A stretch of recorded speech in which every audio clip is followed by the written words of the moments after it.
Chapter 12. The Awakening. La Belay awakened betimes next morning.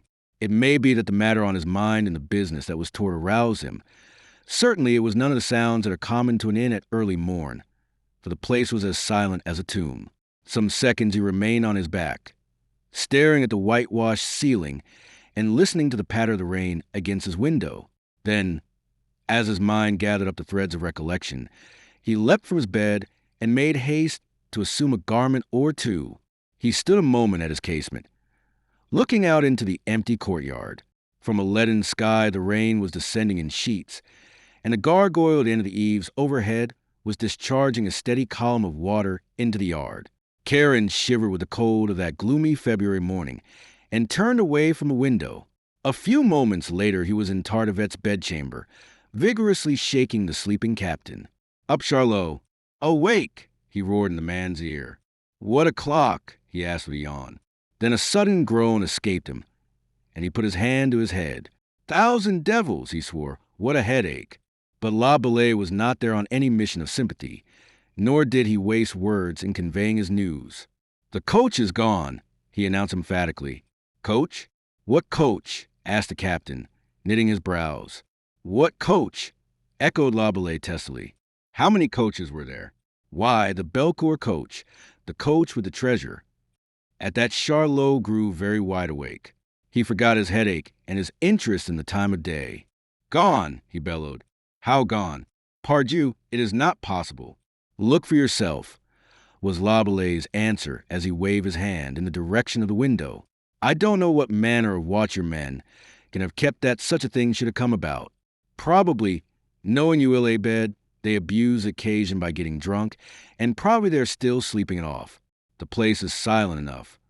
But Tardivette scarcely heard him. From his window he was staring into the yard below, too thunderstruck by its emptiness to even have recourse to profanity. Stable door and porte-cochere alike stood open. He turned suddenly and made for his coat. Seizing it, he thrust his hand in one pocket after another. At last, "Treachery!" he cried, and letting the garment fall to the ground, he turned upon La Belay a face so transfigured by anger that it looked little like the usually good-humored countenance of Captain Tardivette. "My keys have been stolen. By Saint Guillotine, I'll have the thief hanged." "Did anybody know that the keys were in your pocket?" asked the ingenuous Karen. "I told you last night." Yes, I remember that. But did anybody else know?" "The ostler knew. He saw me lock the doors." "Why? Then let us find the ostler," urged Karen. "Put on some clothes, and we will go below." Mechanically Charlot obeyed him, and as he did so, he gave his feelings vent at last. From between set teeth came now a flow of oaths and imprecations as steady as the flow of water from the gargoyle overhead. At last they hastened down the stairs together, and in the common room they found the sleeping company much as La Belay had left it the night before. In an access of rage at what he saw, and at the ample evidences of the debauch that had reduced them to this condition, Charlot began by kicking the chair from under Mother Capelade. The noise of her fall and the scream of which she awoke served to arouse one or two others, who lifted their heads to gaze stupidly about them. But Charlot was busy stirring the other slumberers. He had found a whip, and with this he was now laying vigorously about him. "Up, you swine!" he blazed at them. "Afoot, you drunken scum!" His whip cracked, and his imprecations rang high and lurid, and La Belay assisted him in his labors with kicks and cuffs, and a tongue no less vituperative. At last they were on their feet, a pale, bewildered, shame-faced company, receiving from the infuriated Charlot the news that whilst they had indulged themselves in their drunken slumbers, their prisoners had escaped and carried off the treasure with them. The news was received with a groan of dismay, and several turned to the door to ascertain for themselves whether it was indeed exact. The dreary emptiness of the rain-washed yard afforded them more than ample confirmation. "Where's your pig of an ostler, Mother Capelade?" demanded the angry captain. Quivering with terror, she answered him that the rascal should be in the shed by the stables, where it was his wont to sleep. Out into the rain, despite the scantiness of his attire, went Charlot, followed closely by La Belay and one or two stragglers. The shed proved empty, as Karen could have told him, and so, too, did the stables. "Here, at the spot where Madame de Bellecourt's coachman had been left bound. The captain turned to Laboulaye and those others that had followed him. "It is the ostler's work," he announced. There was knavery and treachery writ large upon his ugly face. "I always felt it, and this business proves how correct were my instincts. The rogue was bribed when he discovered how things were with you, you greasy sots. But you, Laboulaye," he cried suddenly, "were you drunk too?" "Not I," answered the deputy. "Then, name of a name, how came that lumbering coach to leave the yard without awakening you?" "You asked me to explain too much," was Laboulaye's cool evasion. "I have always accounted myself a light sleeper, and I could not believe that such a thing could really have taken place without disturbing me. But the fact remains that the coach is gone, and I think that instead of standing here in idle speculation as to how it went, you might find more profitable employment in considering how it is to brought back again. It cannot have gone very far." If any ray of suspicion had begun to glimmer in Charlot's brain, that suggestion of Laboulaye's was enough to utterly extinguish it. They returned indoors, and without more ado, Tartevet set himself to plan the pursuit. He announced, that Prussia was their destination. He had discovered it at the time of their capture from certain papers that he had found in a portmanteau of the Marquise's. He discussed the matter with Laboulaye, and it was now that Karen had occasion to congratulate himself upon his wisdom in having elected to remain behind. The captain proposed to recall the 50 men that were watching the roads from France, and to spread them along the river Sambre as far as Liege, to seek information of the way taken by the fugitives. As soon as anyone of the party struck the trail, it was to send word to the others and start immediately in pursuit. Now, had Charlot been permitted to spread such a net as this, the Marquise must inevitably fall into it, and Karen had pledged his word that she should have an open road to Prussia. With a map spread upon the table, he now expounded to the captain how little necessity there was for so elaborate a scheme. The nearest way to Prussia was by Charleroi, Dinant, and Rochefort into Luxembourg, and he contended it was not only unlikely, but incredible that the Marquise should choose any but the shortest road to carry her out of Belgium, seeing the dangers that must beset her until the frontiers of Luxembourg were passed. "And so," argued Laboulaye, "why waste time in recalling your men? Think of the captives you might miss by such an act. It were infinitely better advised to assume that the fugitives have taken the Charleroi-Dinant road, and to dispatch at once, say, half a dozen men in pursuit." Tartevet pondered the matter for some moments. "Yam are right," he agreed at last, "if they have resolved to continue their journey. A half-dozen men should suffice to recapture them. I will dispatch these at once." Laboulaye looked up at that. "If they have resolved to continue their journey," he echoed. "What else should they have resolved?" Tartevet stroked his reddish hair and smiled astutely. "In organizing pursuit," said he, "the wise pursuer will always put himself in the place of the fugitives, and seek to reason as they would probably reason. Now, what more likely than that these ladies, or their coachman, or that rascally ostler should have thought of doubling back into France?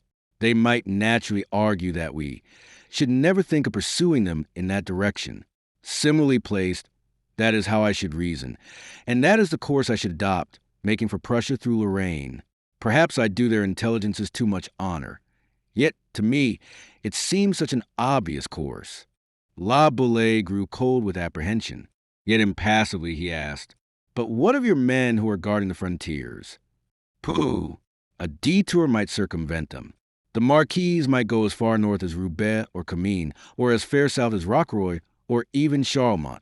"Name of a name, but it is more than likely," he exclaimed with sudden conviction. "What do you say, Karen?" "That you rave," answered Laboulaye coldly. "Well, we shall see. I will dispatch a message to my men, bidding them spread themselves as far north as Comines and as far south as Charlemont. Should the fugitives have made such a detour, as I suggested, there will be ample time to take them." Laboulaye still contemned the notion with a fine show of indifference, but Tartevet held to his purpose, and presently dispatched the messengers as he had proposed. At that Karen felt his pulses quickening with anxiety for Mademoiselle. These astute measures must inevitably result in her capture, for was it not at Roubaix that he had bidden her await him? There was but one thing to be done, to ride out himself to meet her along the road from Soignies to Oudenarde, and to escort her into France. She should go ostensibly as his prisoner, and he was confident that not all the brigands of Captain Tardivet would suffice to take her from him. Accordingly, he announced his intention of resuming his interrupted journey and ordered his men to saddle and make ready.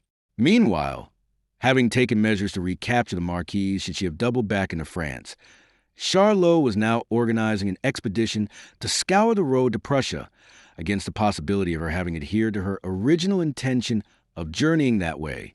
Thus he was determined to take no risks and leave her no loophole of escape. Tardivet would have set himself at the head of the 6 horsemen of this expedition, but that La Bellay interfered, and this time to some purpose. He assured the captain that he was still far from recovered, and that to spend a day in the saddle might have the gravest of consequences for him. If the occasion demanded it, he concluded, I should myself urge you to chance the matter of your health, but the occasion does not. The business is of the simplest, and your men can do as much without you as they could with you. Tardivet permitted himself to be persuaded, and Karen had again good cause to congratulate himself that he had remained behind to influence him. He opined that the men, failing to pick up the trail at Charleroi, would probably go on as far as Dinant before abandoning the chase. Then they would return to Boisvert to announce their failure, and by that time it would be too late to reorganize the pursuit. On the other hand, had Tardivet accompanied them, upon failing to find any trace of the Marquise at Charleroi, La Bellay could imagine him pushing north along the Sambre and pressing the peasantry into his service to form an impassable cordon. And so, having won his way in this at least, and seen the 6 men set out under the command of Tardivet's trusted Guillot, Karen took his leave of the captain. He was on the very point of setting out when a courier dashed up to the door of the Eagle and called for a cup of wine. As it was brought him, he asked the hostess whether the citizen deputy Lallet, commissioner to the army of Dumouriez, had passed that way. Upon being informed that the deputy was even then within the inn, the courier got down from his horse and demanded to be taken to him. The hostess led him into the common room and pointed out the deputy. The courier heaved a sigh of relief, and removing his sodden cloak, he bade the landlady get it dried and prepare him as stout a meal as her hostelry afforded. Name of a name, he swore, as he pitched his dripping hat into a corner. But it is good to find you at last, citizen deputy. I had expected to meet you at Valenciennes, but as you were not there, and as my letters were urgent, I have been compelled to ride for the past 6 hours through that infernal deluge. Enfin, here you are, and here's my letter from the citizen deputy Maximilien Robespierre, and here I'll rest me for the next 6 hours.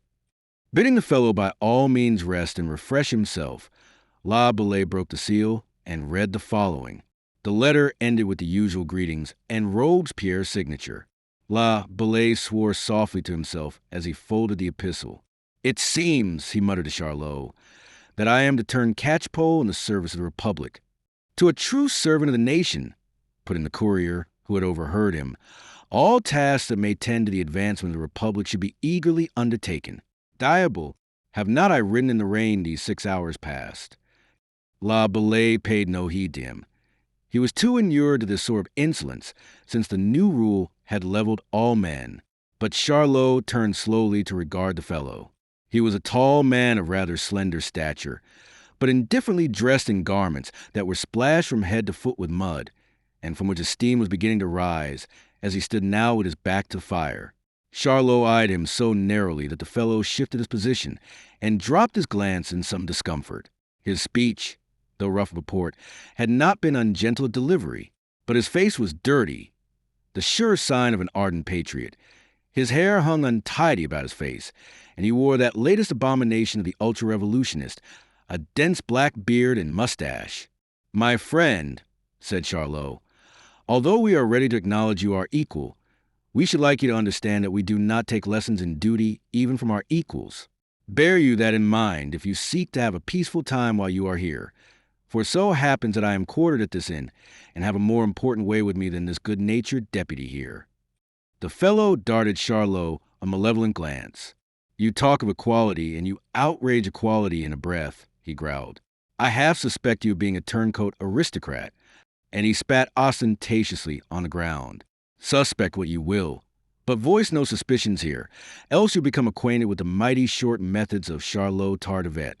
And as for aristocrats, my friend, there are none so rabid as the newly converted. I wonder how long it is since you became a patriot." Before the fellow could make any answer, the corporal in command of Lavallee's escort entered to inform Karen that the men were in the saddle. At that, the deputy hurriedly took his leave of Tardivet, and wrapping his heavy cloak tightly about him, he marched out into the rain and mounted. A few moments later, they clattered briskly out of Boisvert, the thick gray mud flying from their horses' hoofs as they went, and took the road to France. For a couple of miles, they rode steadily along under the unceasing rain and in the teeth of that bleak February wind. Then, at a crossroad, Lavallee unexpectedly called a halt. "My friends," he said to his escort, "we have yet a little business to discharge in Belgium before we cross the frontier." With that, he announced his intention of going north, and so briskly did he cause them to ride, that by noon, a short 3 hours after quitting Boisvert, they had covered a distance of 25 miles and brought up their steaming horses before the Hotel de Flandres at Lilies. At this, the only post house in place, Lavallee made inquiries as to whether any carriage had arrived from Soignies that morning, to receive a negative answer. This nowise surprised him, for he hardly thought that Mademoiselle could have had time to come so far. She must, however, be drawing nearer, and he determined to ride on to meet her. From Lilies to Soignies is a distance of some 8 or 9 leagues by a road, which may roughly be said to be the basis of a triangle having its apex at Boisvert. After his men had hurriedly refreshed themselves, Lavallee ordered them to horse again, and they now cantered out along this road to Soignies. But as mile after mile was covered without their coming upon any sign of such a carriage as Mademoiselle should be traveling in, Lavallee almost unconsciously quickened the pace, until in the end they found themselves careering along as fast as their jaded horses would bear them, and speculating mightily upon the deputy's odd behavior. Soignies itself was reached towards 4 o'clock, and still they had not met her whom Lavallee expected. Here, in a state of some wonder and even of some anxiety, Karen made straight for the auberges de posts. Bidding his men dismount and see to themselves and their beasts, he went in quest of the host, and having found him, bombarded him with questions. In reply, he elicited the information that at noon that day a carriage such as he described had reached Soignies in a very sorry condition. One of the wheels had come off on the road, and although the Marquise's men had contrived to replace it and to rudely secure it by an improvised pin, they had been compelled to proceed at a walk for some 15 miles of the journey, which accounted for the lateness of their arrival at Soignies. They had remained at the auberges de poste until the wheel had been properly mended, and it was not more than an hour since they had resumed their journey along the road to Liege. "But did both the citoyennes depart?" cried Lavallee in amazement, and upon receiving an affirmative reply it at once entered his mind that the Marquise must have influenced her daughter to that end, perhaps even employed force. Did there appear to be any signs of disagreement between them? Was his next question. "No, citizen, I observed nothing. They seemed in perfect accord." "The younger one did not by any chance inquire of you whether it would be possible to hire Berlin?" asked Karen desperately. "No," the landlord answered him, with wondering eyes. She appeared as anxious as her mother for the repairing of the coach in which they came, that they might again depart in it. Lavallee stood a moment in thought, his brows drawn together, his breathing seeming suspended, for into his soul a suspicion had a sudden been thrust, a hideous suspicion. Abruptly he drew himself up to the full of his active figure, and threw back his head, his resolve taken. "Can I have fresh horses at once?" he inquired. "I need 8. The landlord thoughtfully scratched his head. "You can have 2 at once, and the other 6½ hours. "Very well," he answered. "Saddle me 1 at once, and have the other 7 ready for my men as soon as possible." And whilst the host sent the ostler to execute the order, Karen called for a cup of wine and a crust of bread. Munching his crust, he entered the common room where his men were at table with a steaming ragout before them. "Guerin," he said to the corporal, "in a half hour the landlord will be able to provide you with fresh horses. You will set out at once to follow me along the road to Liege. I am starting immediately." Guerin, with the easy familiarity of the Republican soldier, bade him take some thought of his exhausted condition and snatch at least a half hour's rest that was to be theirs. But Lavallee was out of the room before he had finished. A couple of minutes later they heard a clatter of departing hoofs, and Lavallee was gone along the road to Liege in pursuit of the ladies of Belcourt. Chapter 13. The Road to Liege. "Of what are you thinking, little fool?" asked the Marquise peevishly, her fat face puckered into 100 wrinkles of ill humor. "Of nothing in particular, madam," the girl answered patiently. The Marquise sniffed contemptuously and glanced through the window of the coach upon the dreary, rain-sodden landscape. "Do you call the sometime secretary citizen cutthroat La Bellay? Nothing in particular?" she asked. "Ma foi, I wonder that you do not die of self-contempt after what passed between you at Boisvert." "Madam, I was not thinking of him," said Suzanne.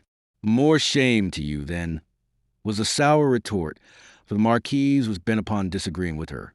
"Have you a conscience, Suzanne, that you could have played such a Delilah part and never give a thought to the man you have tricked?" "You will make me regret that I told you of it," said the girl quietly. "You are ready enough to regret anything but the act itself. Perhaps you'll be regretting that you did not take a Berlin at Soigny's, as you promised the citizen scoundrel that you would, and set out to join him. It is hardly generous to taunt me so, madam. I do very bitterly regret what has taken place. But you might do me the justice to remember that what I did as much for others as for myself. As much, indeed, for you as for myself." "For me?" echoed the Marquise shrilly. "Tiens, that is droll now. For me? Was it for me that you made love to the citizen blackguard? Are you so dead to shame that you dare remind me of it?" Mademoiselle sighed and seemed to shrink back into the shadows of the carriage. Her face was very pale, and her eyes looked sorely troubled. "It is something that to my dying day I shall regret," she murmured. "It was vile, it was unworthy. Yet if I had not used the only weapon to my hand—" She ceased. The Marquise caught the sound of a sob. "What are you weeping for, little fool?" she cried. "As much as anything for what he must think of me when he realizes how shamefully I have used him. And does it matter what the canaille thinks? Shall it matter what the citizen assassin thinks?" "A little, madam," she sighed. "He will despise me as I deserve. I almost wish that I could undo it, and go back to that little room at Boisvert the prisoner, that fearful man, Tardivet, or else that—" Again she paused, and the Marquise turned towards her with a gasp. "Or else that what?" she demanded. "Ma foi, it only remains that you should wish you had kept your promise to the scum." "I almost wish it, madam. I pledge my word to him." "You talk as if you were a man," said her mother. "As if your word was a thing that bound you. It is a woman's prerogative to change her mind. As for this Republican scum—" "You shall not call him that," was a rejoinder sharply delivered, for Suzanne was roused at last. "He is 20 times more noble and brave than any gentleman that I have ever met. We owe our liberty to him at this moment, and sufficiently have I wronged him by my actions." "Fool, what are you saying?" cried the enraged Marquise. "He, more noble and brave than any gentleman that you ever met? He, this kennel-bred citizen ruffian of a revolutionist? Are you mad, girl, or—" The Marquise paused a moment and took a deep breath that was as a gasp of sudden understanding. "Is it that you are in love with this wretch?" "Madam," the exclamation was laden with blended wonder, dignity, and horror. "Well," demanded Madame de Belcourt severely. "Answer me, Suzanne. Are you in love with this La Bellay?" "Is there the need to answer?" quoth the girl scornfully. "Surely you forget that I am Mademoiselle de Belcourt, daughter of the Marquise de Belcourt, and that this man is of canaille, else you had never asked the question." With an expression of satisfaction, the Marquise was sinking back in the carriage, when of a sudden she sat bolt upright. "Someone is riding very desperately," she cried, a note of alarm ringing in her voice. Above the thud of the coach horses' hoofs and the rumble of their vehicle, sounded now the clatter of someone galloping madly in their wake. Mademoiselle looked from the window into the gathering dusk. "It will be some courier, madam," she answered calmly. "None other would ride at such a pace." "I shall know no rest until we are safely in a Christian country again," the Marquise complained. The hoofbeats grew nearer, and the dark figure of a horseman dashed suddenly past the window. Simultaneously, a loud, harsh command to halt rang out upon the evening air. The Marquise clutched at her daughter's arm with one hand, whilst with the other she crossed herself, as though their assailant were some emissary of the powers of evil. "Mother in heaven, deliver us!" she gasped, turning suddenly devout. "Mon Dieu!" cried Mademoiselle, who had recognized the voice that was now haranguing the men on the box. their driver and the ostler of the Eagle Inn. It is La Bellay himself. La Bellay? Echoed the Marquise. Then, in a frenzy of terror, there are the pistols there, Suzanne, she cried. You can shoot. Kill him. Kill him. The girl's lips came tightly together until her mouth seemed no more than a straight line. Her cheeks grew white as death, but her eyes were brave and resolute. She put forth her hand and seized one of the pistols as the carriage with a final jolt came to a standstill. An instant later the door was dragged open, and La Bellay stood bowing in the rain with mock ceremoniousness and a very contemptuous smile on his stern mouth. He had dismounted and flung the reins of his horse over the bough of a tree by the roadside. The Marquise shuddered at sight of him and sought to shrink farther back into the cushions of the carriage. Satan, he was saying very bitterly, when I made my compact with you yesternight, I did not reckon upon being compelled to ride after you in this fashion. I have some knowledge of the ways of your people, of their full words and empty deeds. But you I was fool enough to trust. By experience we learn. I must ask you to alight, Satan. To what purpose, monsieur? She asked, in a voice which she strove to render cold and steady. To the purpose that your part of the bargain be carried out. Your mother and your treasure were to find their way into Prussia upon condition that you return with me to France. It was a bargain of coercion, monsieur, she answered, attempting to brazen it out. I was a woman in a desperate situation. Surely your memory is at fault, Satan, he answered, with a politeness that was in itself a mockery. Your situation was so little desperate that I had offered to effect the rescue both of your mother and yourself without asking any guerdon. Your miserable treasure alone it was that had to be sacrificed. You will recall that the bargain was of your own proposing. There was a pause, during which he stood waiting for her reply. Her blue eyes made an attempt to meet his steady gaze, but failed. Her bosom rose and fell in the intensity of her agitation. I was a woman distraught, monsieur. Surely you will not hold me to words uttered in an hour of madness. It was a bargain I had no right to make, for I am no longer free to dispose of myself. I am betrothed to the Vicomte Anatole d'Ambreville. The contract has already been signed, and the Vicomte will be meeting us at Treves. It was as if she had struck him, and amazement left him silent a moment. In a dim, subconscious way, he seemed to notice that the name she mentioned was that of the man he was bidden to arrest. Then, with an oath, I care not for that, he cried. As God lives, you shall fulfill your word to me. Monsieur, I refuse, she answered, with finality. Let me request you close the door and suffer us to proceed. Your mother and your treasure may proceed. It was thus we bargained. But you shall come with me. I will be no girl's dupe, no woman's fool, Satan. When he said that he uttered the full truth, there was no love in his voice or in his heart at that moment. Than desire of her, nothing was further from his mind. It was his pride that was up in arms, his wounded dignity that cried out to him to avenge himself upon her, and to punish her for having no miserably duped him.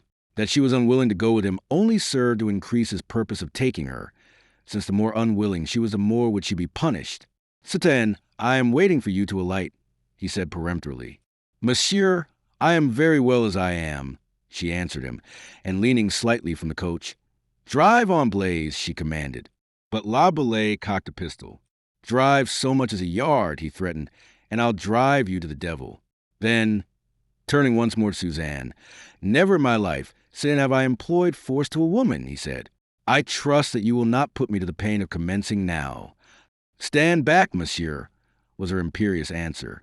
But heedless he advanced, and thrusting his head under the lintel of the carriage door, he leaned forward to seize her. Then, before he could so much as conjecture what she was about, her hand went up grasping a heavy horse pistol by the barrel, and she brought the bullet down with a deadly precision between his brows. He reeled backwards, threw up his arms, and measured his length in the thick gray mud of the road. Her eyes had followed him with a look of horror, and until she saw him lying still on his back, did she seem to realize what she had done. My dear, brave girl, murmured her mother's voice, but she never heard it. With a sob, she relaxed her grasp of the pistol and let it fall from the carriage. Shall I drive on, mademoiselle? Inquired Blaise from the box. But without answering him, she had stepped down into the mud and was standing bareheaded in the rain beside the body of Karen. Silently, she stooped and groped for his heart. It was beating vigorously enough, she thought. She stooped lower and taking him under the arms. She half bore, half dragged him to the side of the road, as if the thin, bare hedge were capable of affording him shelter. There she stood a moment looking down at him. Then with a sob she suddenly stooped, and careless of the eyes observing her, she kissed him full upon the mouth. A second later she fled like a frightened thing back to the carriage, and, closing the door, she called in a strangled voice to drive on. She paid little heed to the praise that was being bestowed upon her by her mother, who had seen nothing of the kiss. But she lay back in her corner of the coach, and now her lashes were wet at the thought of Karen lying out there in the road. Now her cheeks grew red with shame at the thought that she, the nobly born Mademoiselle de Belcourt, should have allowed even pity to have so far overcome her as to have caused her to touch with her lips the lips of a low-bred revolutionist. Chapter 14. The Courier. It was well for La Bellay that he had tethered his horse to a tree before approaching the coach. That solitary beast standing by the roadside in the deepening gloom attracted the attention of his followers. When a half hour or so later, they rode that way, making for Liege, as La Bellay had bidden them. At their approach the animal neighed, and Guerin, hearing the sound, reined in and peered forward into the gloom, to descry the horse's head and back outlined above the blur of the hedge. His men halted behind him whilst he approached the riderless beast and made, as well as he could in the darkness, an examination of the saddle.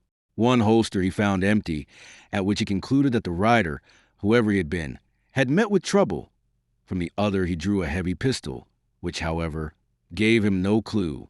"Get down," he ordered his men, "and search the roads hereabouts. I'll wager a horse to a horseshoe that you will find a body somewhere." He was obeyed, and presently a cry from one of the searchers announced a discovery. It was succeeded by another exclamation. "Sacre nom," swore the trooper. "It is the citizen deputy." In an instant Guerin had leapt to the ground, and with the others crowding about him, their bridles over their arms and their horses in a bunch behind them, he was bending under the dripping hedge to examine the body that lay supine in the sodden road. A vigorous oath escaped him when he assured himself that it was indeed La Bellay. "Is he dead?" cried the men in chorus. "No, not dead," grumbled the corporal. "But there's a lump on his brow the size of an egg, and God knows how long he's been lying here in this bed of mud." They had no restoratives, and the only thing was to convey him to the nearest habitation and demand shelter. They held a short council on the matter, and in the end Guerin bade for them take him up and carry him in a cloak. Some 2 miles back they had passed a house, and thither the corporal now bade them retrace their steps. They made an odd procession. First went 2 mounted troopers leading the horses of the others, then the 4 on foot, carrying the deputy and cloak, and lastly, Guerin riding in the rear. In this manner they went back along the dark road, and for close upon a half hour, for their progress was slow, they trudged along in silence. At last there was a short exclamation from one of the riders, as half a mile away an illuminated window beamed invitingly. Encouraged by it, they quickened their steps a little. But almost at the same time La Bellay stirred on the cloak, and the men who carried him heard him speak. At first it was an incoherent mutter. Then his words came more distinctly. "Hold! Where are you carrying me? Who the devil are you?" It was Guerin's voice that came instantly to reassure him. Guerin essayed to sit up, but finding it impracticable, he shortly bade his men set him down. They halted. Guerin dismounted and came to the deputy's side, and it was found that his condition was none so grave after all, for he was able to stand unaided. When, however, he attempted to walk, he reeled and would of a certainty have fallen, but that Guerin put out his arm to support him. "Steady there, citizen," the corporal admonished him.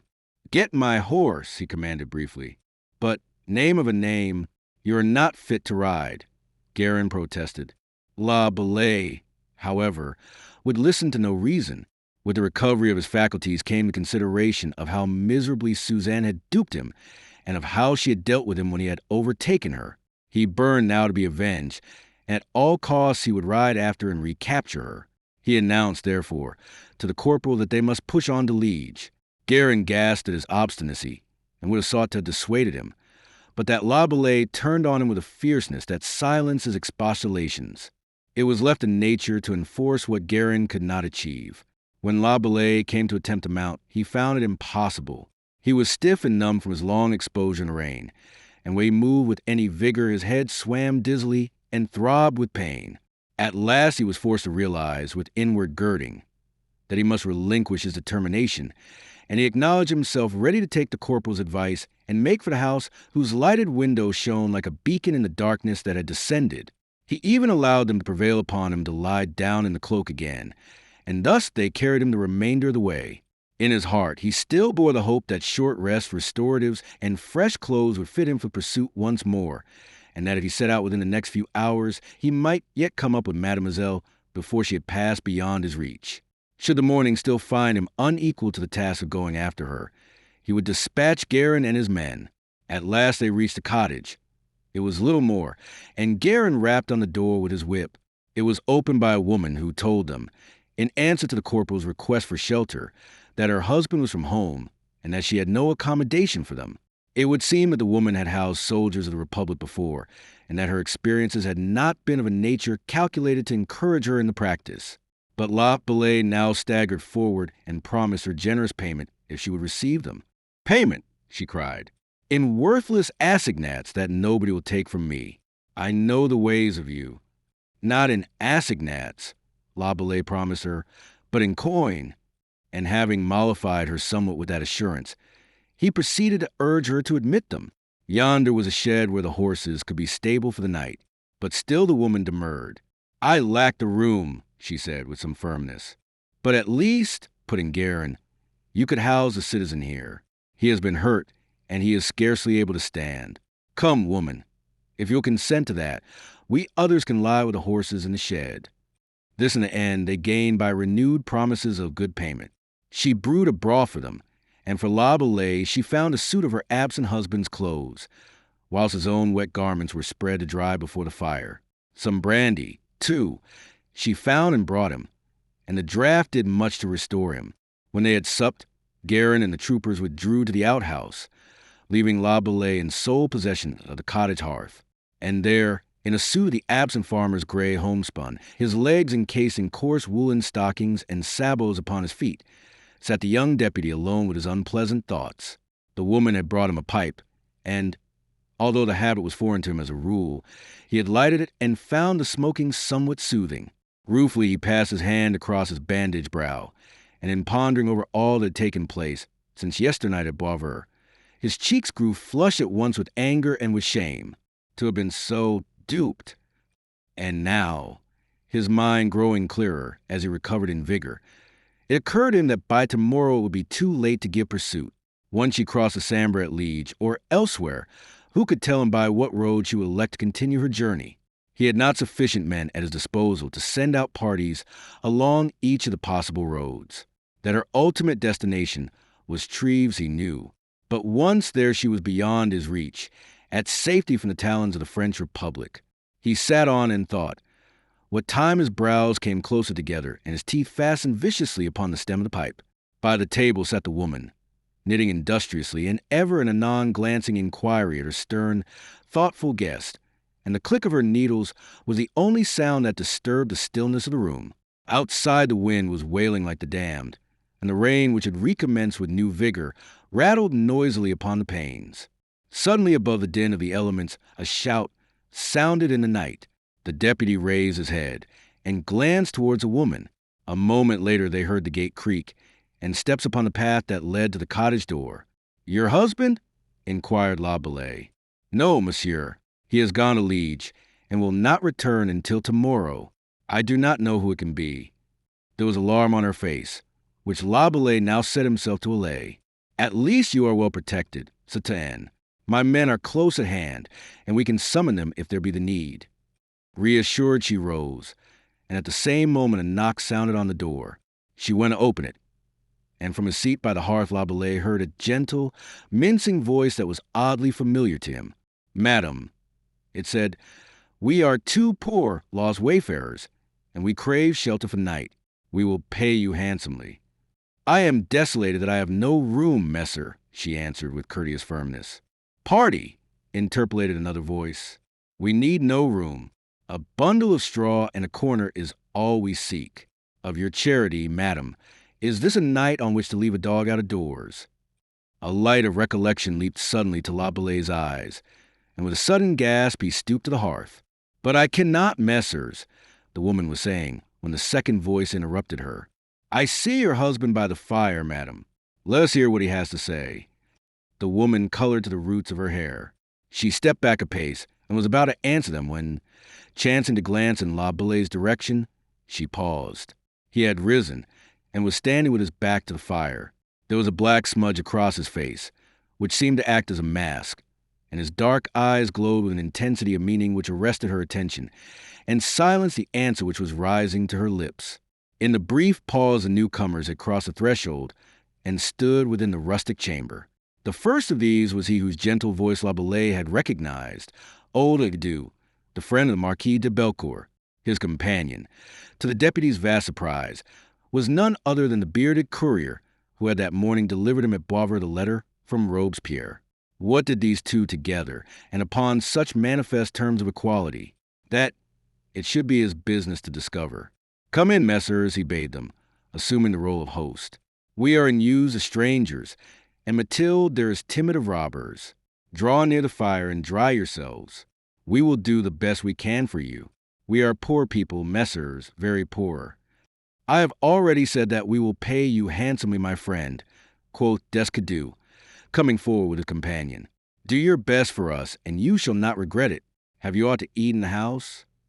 The woman was standing by the wall, her face expressing bewilderment and suspicion. Suspicious she was. Yet that glance of La Belay's had ruled her strangely, and she was content to now await developments. "We will see what we can do," answered La Belay, as he made room for them by the hearth. "Come, Mathilde, let us try what the larder will yield." "I am afraid that madame still mistrusts us," deplored Descadoux. La Belay laughed for answer as he gently but firmly drew her towards a door leading to the interior of the house. He held it for her to pass, what time his eyes were set in an intent but puzzled glance upon the courier. There was something about the man that was not wholly strange to La Belay. That morning, when he had spoken in the gruff accents of one of the rabble, no suspicion had entered the deputy's mind that he was other than he seemed, for all that he now recalled how Tardivet had found the fellow's patriotism a little too patriotic. Now that he spoke in a voice that was naturally usual to him, it seemed to La Belay that it contained a note that he had heard before.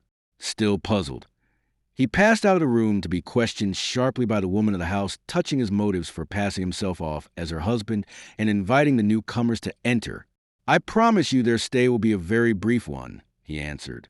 "I have suspicions to verify the ends to serve, as you shall see. Will you do me the favor to go out by the back and call my men?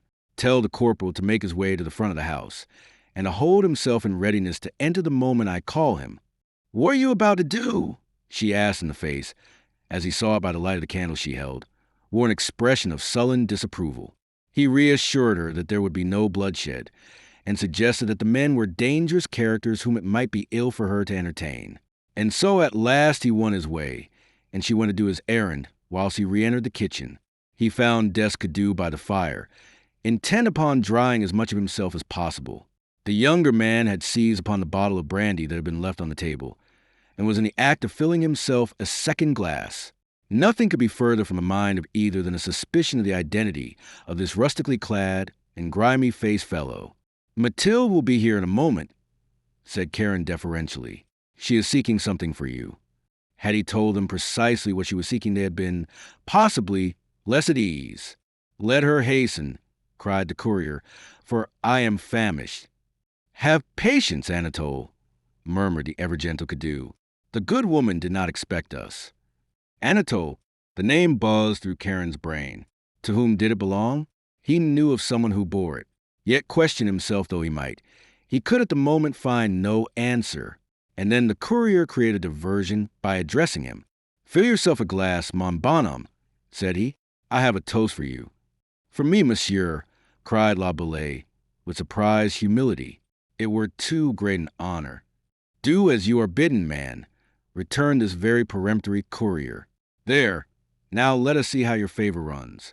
Cry, 'Long live the king,'" holding the brandy glass, which the man had forced upon him. La Belay eyed him whimsically for a second. "There is no toast I would more gladly drink," said he at last, if I considered it availing. But, alas, you propose it overlate. Diable, what may you mean? Why, that since the king is dead, it shall profit us little to cry. Long live the king! The king, monsieur, never dies, said Cadew sententiously. Since you put it so, monsieur, answered La Bellay, as a convinced, I'll honor the toast. And with the cry they asked of him, he drained his glass. And so, my honest fellow, said Descadeau, producing his eternal snuff-box, it seems that you are a royalist. We did but test you with that toast, my friend. What should a poor fellow know of politics, messers? He deprecated. These are odd times. I doubt me the world has never seen their like. No man may safely know his neighbor. Now you, sir, he pursued, turning to younger man, you have the air of a sans-culotte, yet from your speech you seem an honest enough gentleman. The fellow laughed with unction. The air of a sans-culotte, he cried. My faith, yes, so much so, that this morning I imposed myself as a courier from Paris upon no less an astute sleuth-hound of the convention than the citizen deputy La Bellay. Is it possible? Cried Karen, his eyes opening wide in wonder. But how, messieurs? For surely a courier must bear letters, and— So did I, my friend, the other interrupted, with vain glory.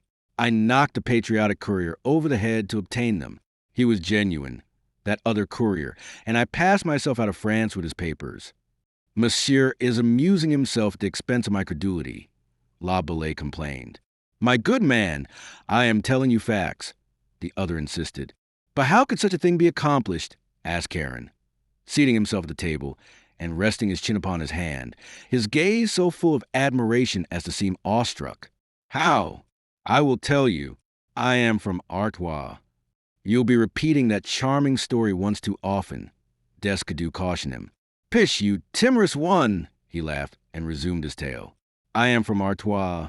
Then I have some property there, and it lately came to my ears that this assembly of curs they call convention had determined to make an end of me.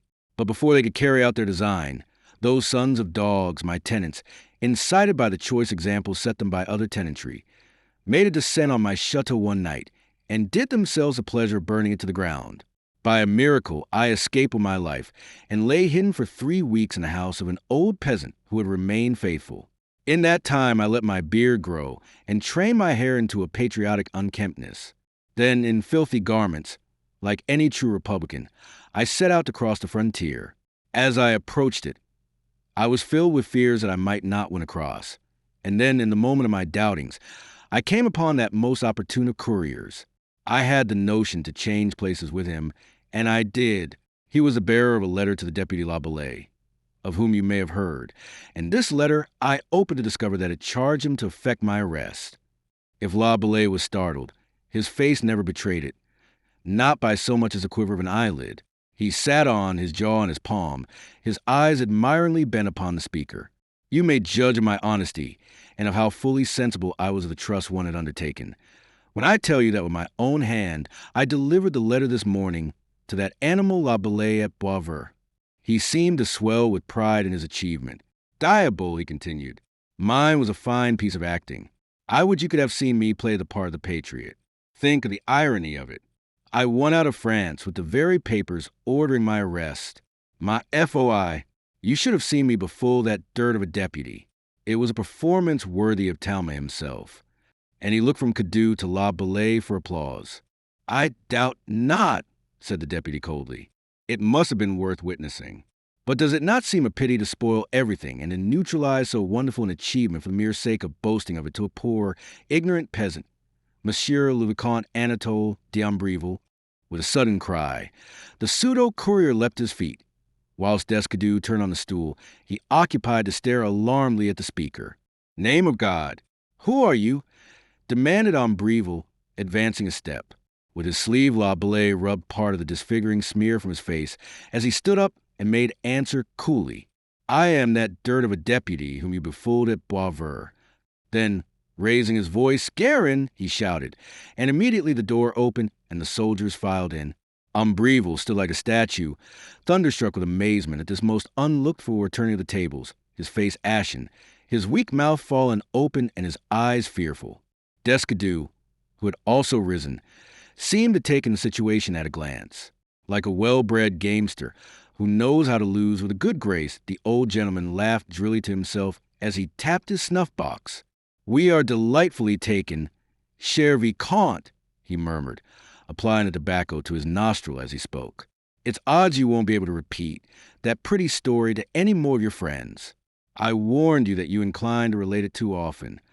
With a sudden oath, André-Louis, moved to valor by the blind rage that possessed him, sprang at La Bellay. But as suddenly, Guérin caught his arms from behind and held him fast. "Remove them both," La Bellay commanded. "Place them in safety for the night, and see that they do not escape you, Guérin, as you value your neck." Descoudac shut his snuff-box with a snap. "For my part, I am ready, monsieur, your pardoned citizen," he said, "and I shall give you no trouble. But since I am not, I take it, included in the orders you have received, I have a proposal to make which may prove mutually convenient." "Pray make it, citizen," said La Bellay.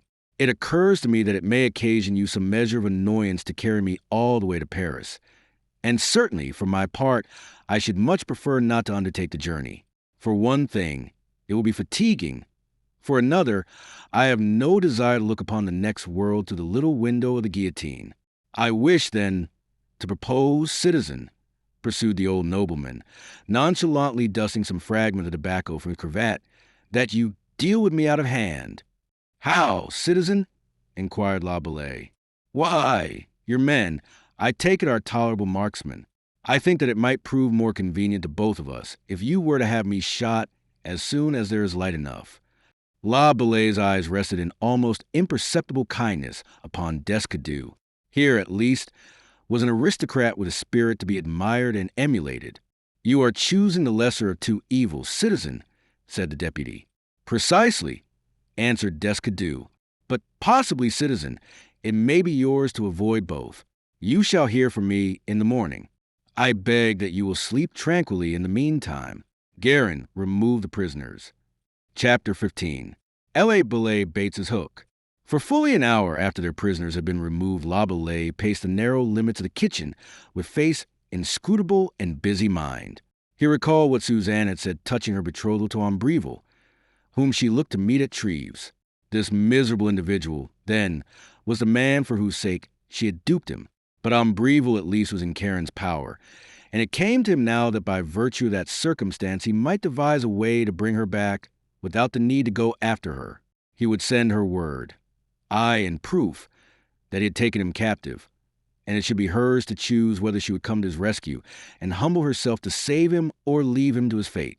In that hour it seemed all one to La Bellay which course she followed, since by either, he reasoned, she must be brought to suffer. That he loved her was with him now a matter that had sunk into comparative insignificance. The sentiment that ruled his mind was anger, with its natural concomitant, the desire to punish. And when morning came, the deputy's view of the situation was still unchanged. He was astir at an early hour, and without so much as waiting to break his fast, he bade Guérin bring in the prisoners. Their appearance was in each case typical. André-Louis was sullen, and his dress untidy, even when allowance had been made for the inherent untidiness of the republican disguise which he had adopted to so little purpose. Descadoux looked well and fresh after his rest, and gave the deputy an airy good morning as he entered. He had been at some pains, too, with his toilet, and although his hair was slightly disarranged and most of the powder was gone from the right side, suggesting that he had lain on it, his appearance in the main was creditably elegant. "Citizen André-Louis," said La Bellay, in that stern, emotionless voice that was becoming characteristic of him, "since you have acquainted yourself with the contents of the letter you stole from the man you murdered, you cannot be in doubt as to my intentions concerning you." The Vicomte reddened with anger. "For your intentions I care nothing," he answered hotly, rendered very brave by passion. "But I will have you consider your words. Do you say that I stole and murdered? You forget, le Republican, that I am a gentleman.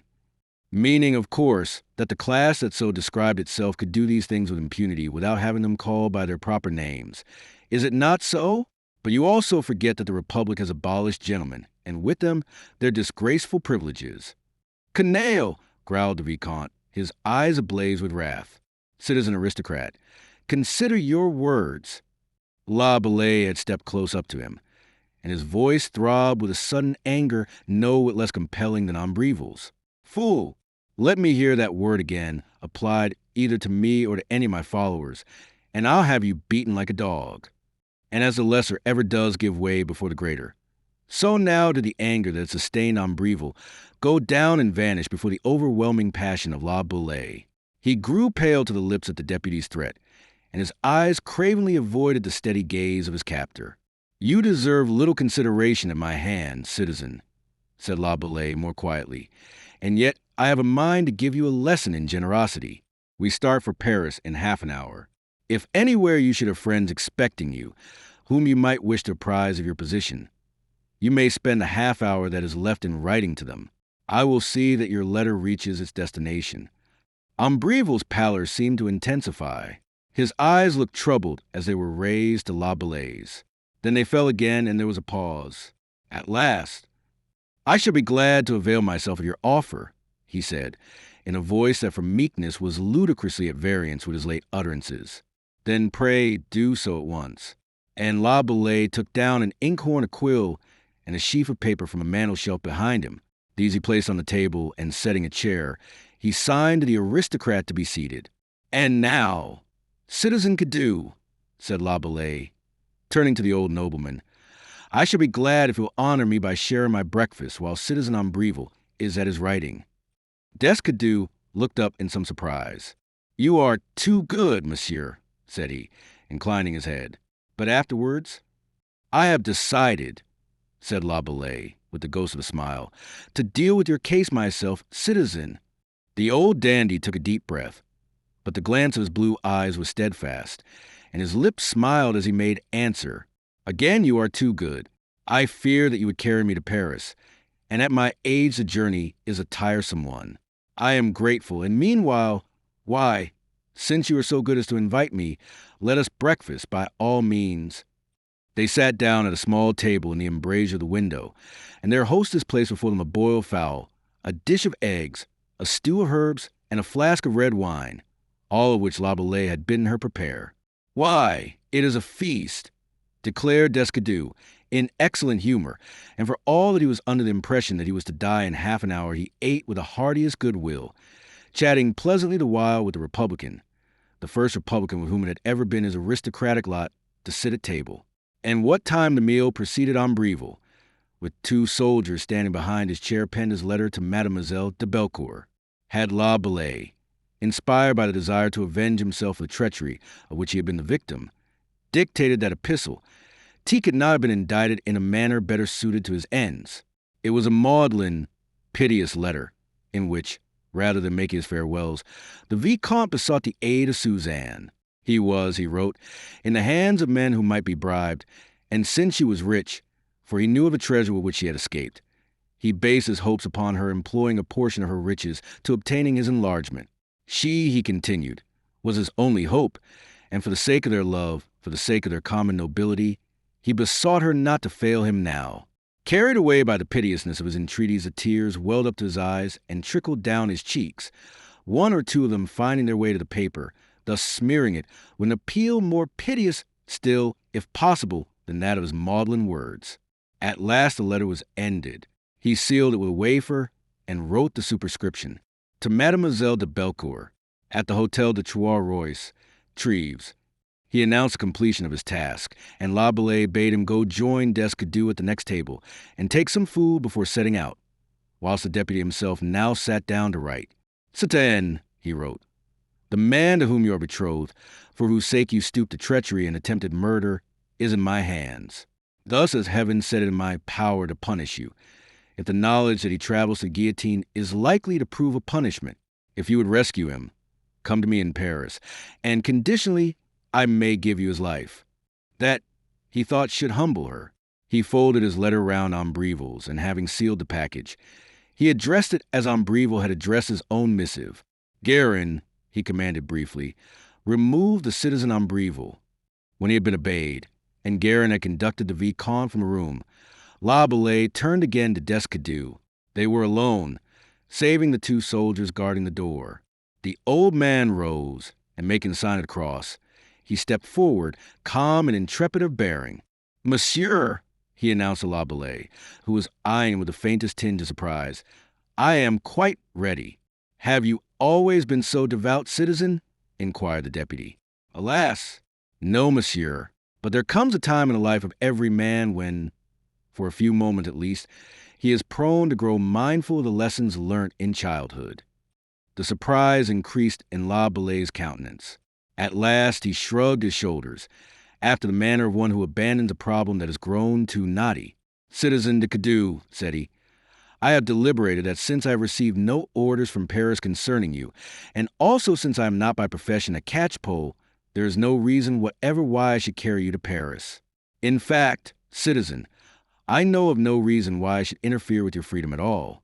On the contrary, when I recall the kindness you sought to do me that day, years ago, at Belcourt, I find every reason why I should further your escape from the revolutionary tribunal.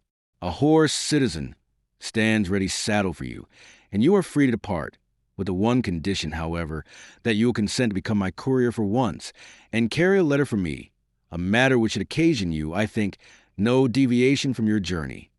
The old dandy, in whose intrepid spirit the death which he believed imminent had occasioned no trembling, turned pale as La Bellay ceased. His blue eyes were lifted almost timidly to the deputy's face, and his lip quivered. "You're not going to have me shot, then?" he faltered. "Shot?" echoed La Bellay, and then he remembered the precise words of the request which Descadeau had preferred the night before, but which at the time he had treated lightly. "Ma foi, you do not flatter me," he cried. "Am I a murderer, then? Come, citizen, here is a letter that you are to carry. It is addressed to Mademoiselle de Belcourt at Treves, and encloses Ambrivel's farewell epistle to that lady." "But gladly, monsieur," exclaimed Descadeau, and then, as if to cover his sudden access of emotion, of which he was most heartily ashamed, he fumbled for his snuff-box, and having found it, he took an enormous pinch. They parted on the very best of terms, did these two, the aristocrat and the revolutionary, actuated by a mutual esteem tempered in each case with gratitude. When at last Descadeau had taken a sympathetic leave of Ambrivel and departed, Karen ordered the Vicomte to be brought before him again, and at the same time bade his men make ready for the road. "Citizen," said La Bellay, "we start for Paris at once. If you will pass me your word of honor to attempt no escape, you shall travel with us in complete freedom and with all dignity."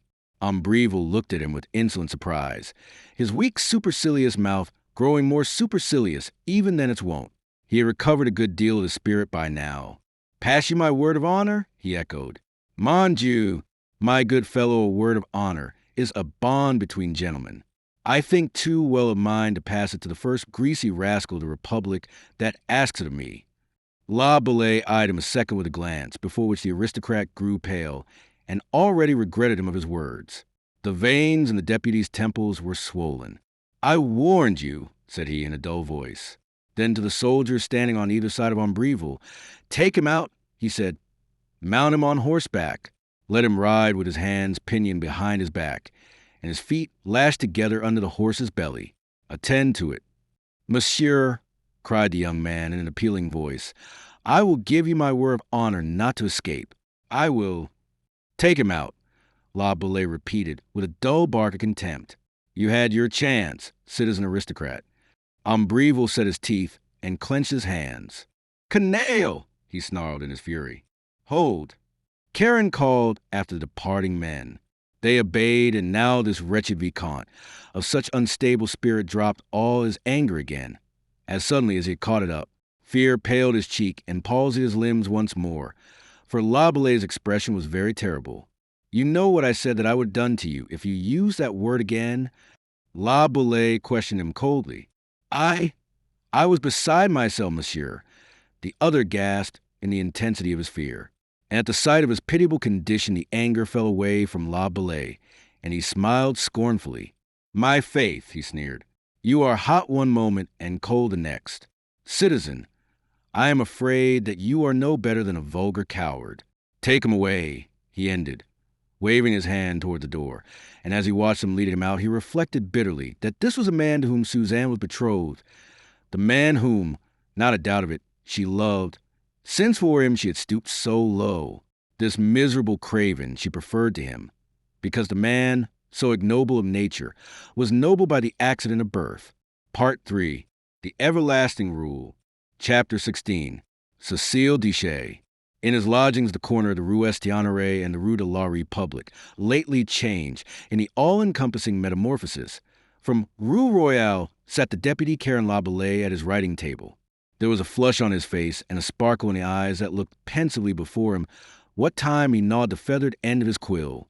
In his ears still rang the acclamations that had greeted his brilliant speech in the assembly that day. He was of the party of the mountain, as was but natural in a protégé of the sea-green Robespierre, a party more famed for its directness of purpose and elegance of expression, and in its ranks there was room and to spare for such orators as he. The season was March of '93, a season marked by the deadly feud raging twixt the Girondins and the mountain, and in that battle of tongues Laboulaye was covering himself with glory and doing credit to his patron, the incorruptible. He was of a rhetoric not inferior to Vergniaud's, that most eloquent Girondin, and of a quickness of wit and honesty of aim unrivaled in the whole body of the convention, and with these gifts he harassed in no little purpose those smooth-tongued legislators of the Gironde, whom Dumouriez called the Jesuits of the Revolution. His popularity with the men of the mountain and with the masses of Paris was growing daily, and the crushing reply he had that day delivered to the charges preferred by Vergniaud was likely to increase his fame. Well, therefore, might he sit with flushed cheeks and sparkling eyes chewing the his pen and smiling to himself at the memory of the enthusiasm of which he had been the center a half-hour ago. Here, indeed, was something that a man might live for, something that a man might take pride in, and something that might console a man for a woman's treachery. What, indeed, could woman's love give him that might compare with this? Was it not more glorious far to make himself the admired, the revered, the very idol of those stern men, than the beloved of a simpering girl? The latter any coxcomb with a well-cut coat might encompass, but the former achievement was a man's work. And yet, for all that he reasoned thus speciously and philosophically, there was a moment when his brow grew clouded and his eyes lost their sparkle. He was thinking of that night in the inn at Boisvert, when he had knelt beside her and she had lied to him. He was thinking of the happiness that for a few brief hours had been his, until he discovered how basely she had deceived him. And for all the full flavor of his present elation, it seemed to him that in that other happiness, which he now affected to despise by contrast, there had dwelt a greater, a more contenting sweetness. Would she come to Paris? He had asked himself that question every day of the 20 that were spent since his return. And in the meantime, the Vicomte d'Ambreville lay in the prison of the Luxembourg awaiting trial. That he had not yet been arraigned, he had to thank the efforts of Laboulaye. The young deputy had informed Robespierre that for reasons of his own he wished the ci-devant Vicomte to be kept in prison some little time, and the incorruptible, peering at him over his horn-rimmed spectacles, had shrugged his shoulders and answered, "But certainly, cher Karen, since it is your wish. He will be safe in the Luxembourg." He had pressed his protégé for a reason, but Laboulaye had evaded the question, promising to enlighten him later. Since then, Karen had waited, and now it was more than time that Mademoiselle made some sign. Or was it that neither Ambreville's craven entreaties nor his own short message had affected her? Was she wholly heartless and likely to prove as faithless to the Vicomte in his hour of need as she had proved to him? With a toss of the head, he dismissed her from his thoughts, and dipping his quill, he began to write. From the street came the dull roll of beaten drums and the rhythmical fall of marching feet. But the sound was too common in revolutionary Paris to arrest attention, and he wrote on, heeding it as little as he did the gruff voice of a pastry cook crying his wares, the shriller call of a milkman, or the occasional rumblings of passing vehicles. But of a sudden one of those rumblings ceased abruptly at his door. He heard the rattle of hoofs and the grind of the wheel against the pavement, and looking up, he glanced across at the ormolu timepiece on his overmantel. It was not yet 4 o'clock.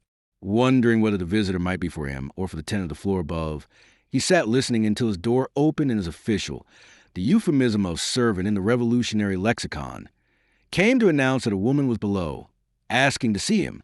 Now, for all that he believed himself to have become above emotions where Mademoiselle de Bellecourt was concerned, he felt his pulses quicken at the very thought that this might be she at last.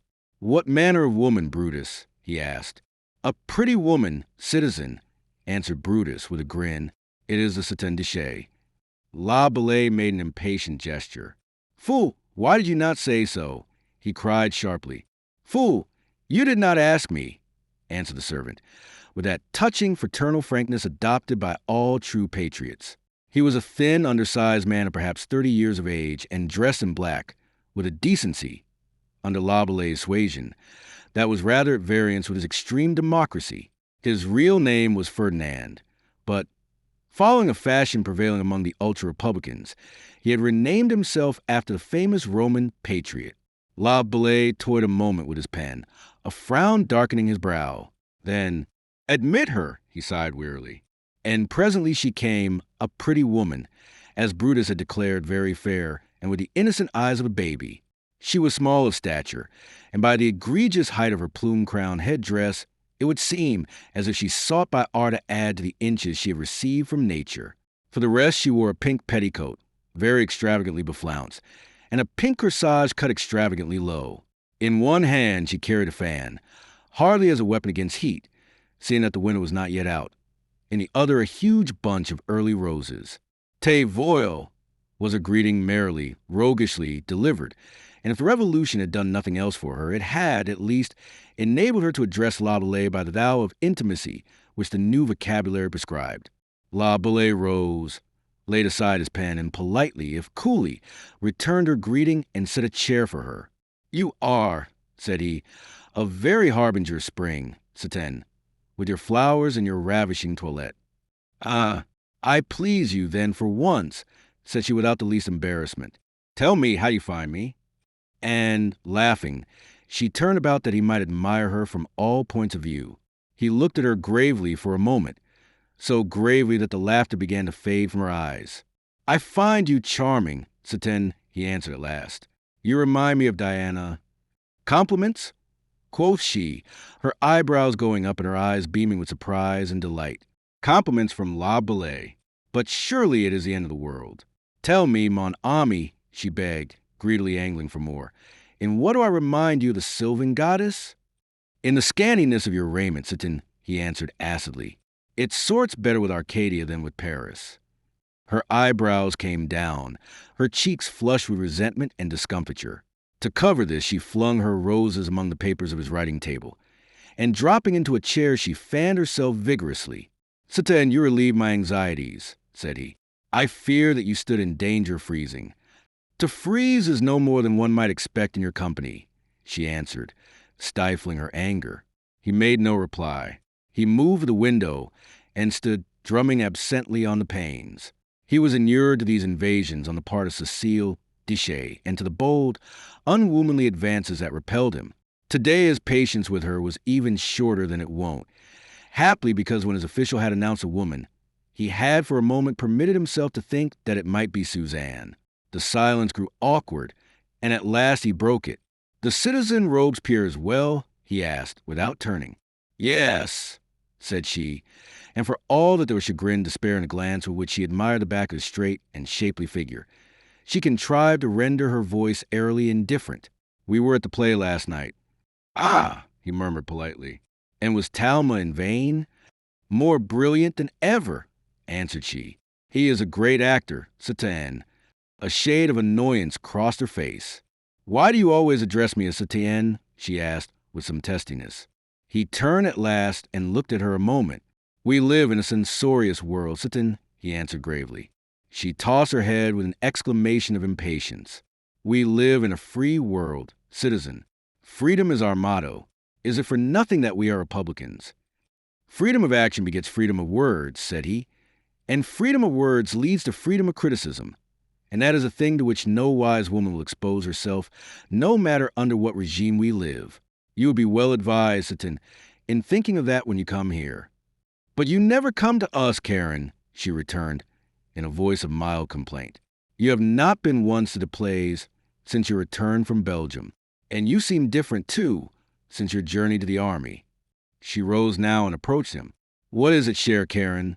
She asked, her voice a very caress of seductiveness, her eyes looking up into his. Is something troubling you? Troubling me? He echoed musingly. No, but then I am a busy man, Satin. A wave of red seemed to sweep across her face, and her heel beat the parquet floor. "If you call me Sedan again, I shall strike you," she threatened him. He looked down at her, and she had the feeling that behind the inscrutable mask of his countenance, he was laughing at her. "It would sort well with your audacity," he made answer coolly. She felt in that moment that she hated him, and it was a miracle that she did not do as she had threatened, for with all her meek looks, she owned a very fiercest of tempers. She drew back a pace or two, and her glance fell. "I shall not trouble you in future," she vowed. "I shall not come here again." He bowed slightly. "I applaud the wisdom of your resolve. CIT, Cecile, the world, as I have said, is censorious." She looked at him a second, then she laughed. But it was laughter of the lips only. The eyes looked steely as daggers and as capable of mischief. "Adieu, Citizen Laboulaye," she murmured mockingly. "Au revoir, Satinche," he replied urbanely. "Oof!" she gasped, and with that sudden exclamation of pent-up wrath, she whisked about and went rustling to the door. "Satin," he called after her, "you are forgetting your flowers." She halted, and seemed for a second to hesitate, looking at him oddly. Then she came back to the table and took up her roses. Again she looked at him, and let the bouquet fall back among the papers.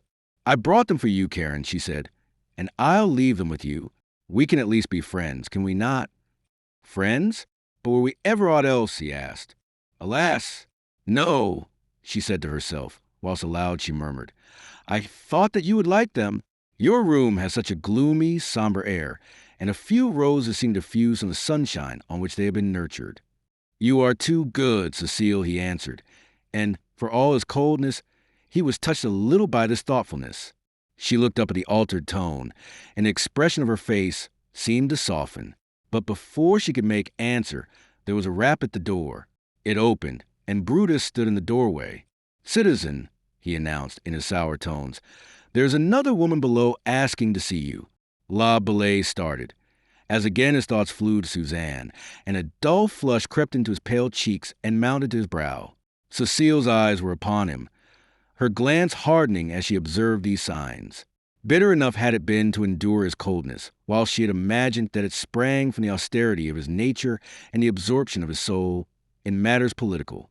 But now that it seemed she might have cause to temper her bitterness with jealousy, her soul was turned to gall. "What manner of woman, Brutus?" he asked after a second's pause. "Tall, pale, straight, black hair, black eyes, silk gown, and savors the aristocrat a league off," answered Brutus. "Your official seems gifted with a very comprehensive eye," said Cecile tartly. But La Bellay paid no heed to her. The flush deepened on his face, then faded again, and he grew oddly pale. His official's inventory of her characteristics fitted Mademoiselle de Belcourt in every detail. "Admit her, Brutus," he commanded, and his voice had a husky sound. Then, turning to Cecile, "You will give me leave?" he said, cloaking rude dismissal in its politest form. "Assuredly," she answered bitterly, making shift to go. "Your visitor is no doubt political?" she half-asked, half-asserted. But he made no answer as he held the door for her, and bowed low as she passed out. With a white face and lips tightly compressed she went, and halfway on the stairs she met a handsome woman, tall and of queenly bearing, who ascended. Her toilette lacked the elaborateness of Cecile's, but she carried it with an air which not all the modistes of France could have succeeded in imparting to the Satin Dichet. So dead was Robespierre's niece to every sense of fitness that, having drawn aside to let the woman pass, she stood gazing after her until she disappeared round the angle of the landing.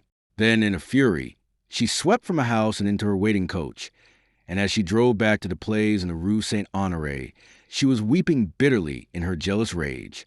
Chapter 17. L.A. Boulet's Promise. La Boulet remained a moment by the door after Cecile's departure. Then he moved away toward his desk, striving to master the tumultuous throbbing of his pulses. His eye alighted on Cecile's roses, and, scarce knowing why he did it, he picked them up and flung them behind a bookcase.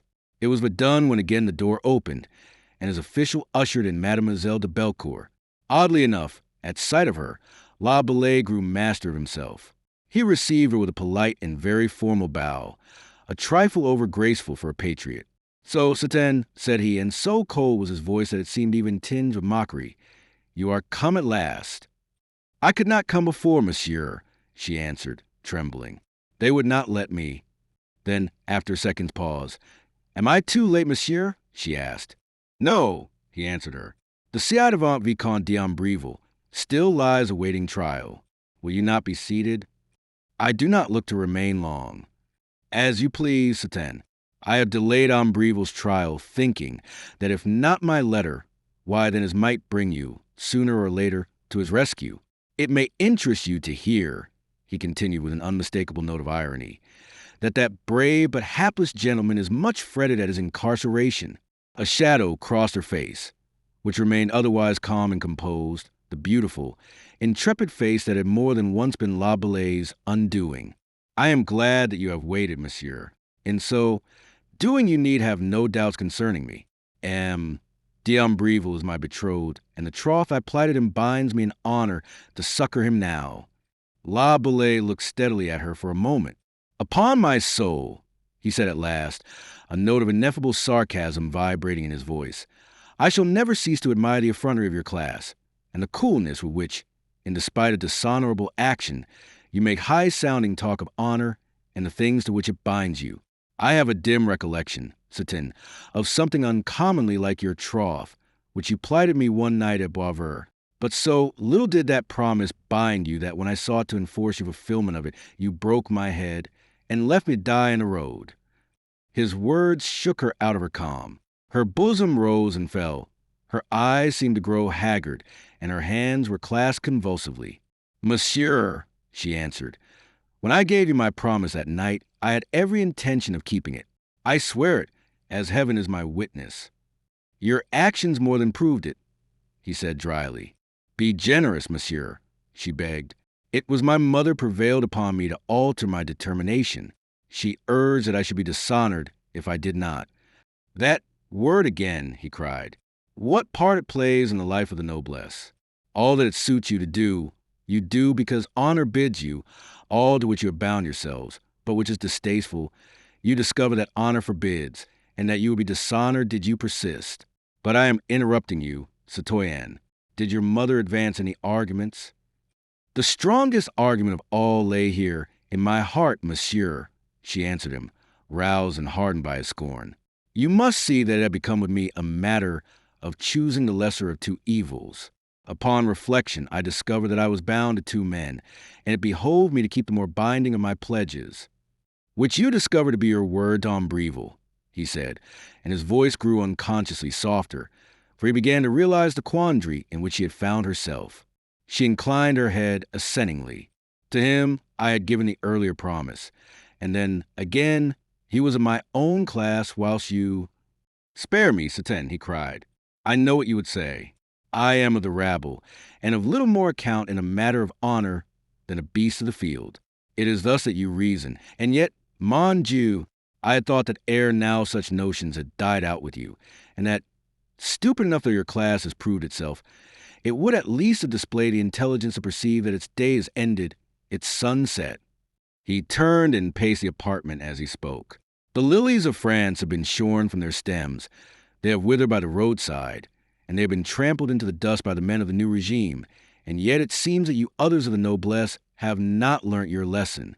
You have not yet discovered that here in France a man who was born to till the soil is still a man, and by his manhood, the equal of a king, who, after all, can be no more than a man and is sometimes less. Enfin, he ended brusquely, this is not the National Assembly, and I talk to ears untutored in such things. Let us deal rather with the business upon which you are come. She eyed him out of a pale face, with eyes that seemed fascinated. That short burst of fiery eloquence that had made him famous revealed him to her in a new light, the light of strength and capacity above and beyond that which, already, she had perceived was his. Will you believe, monsieur, that it cost me many tears to use you as I did? If you but knew— and there she paused abruptly. She had all but told him of the kiss that she had left upon his unconscious lips that evening on the road to Liege. Mon Dieu, how I hated myself. And she shuddered as she spoke. He observed all this, and with a brusqueness that was partly assumed, he hastened to her rescue. What is done, Satin. Come, let us leave reminiscences. You are here to atone, I take it. At that she started. His words reminded her of those of his letter. Monsieur Laboulaye, if it is all one to you, Satan, I should prefer that you call me citizen. Citizen, then, she amended, I have brought with me the gems which I told you would constitute my dowry. In his letter to me, the Vicomte suggested that. She paused. That some Republican blackguard might be bribed. He concluded, very gently. His gentleness deceived her. She imagined that it meant that he might not be unwilling to accept such a bribe, and thereupon she set herself to plead with him. He listened dispassionately, his hands behind his back, his eyes bent upon her, yet betraying nothing of his thoughts. At last she brought her prayer for Ambrevil's life to an end, and produced a small leather bag which she set upon the table, beseeching him to satisfy himself as to the value of the contents. Now at last he stirred. His face grew crimson to the roots of his hair, and his eyes seemed a sudden to take fire. He seized that little bag and held it in his hand.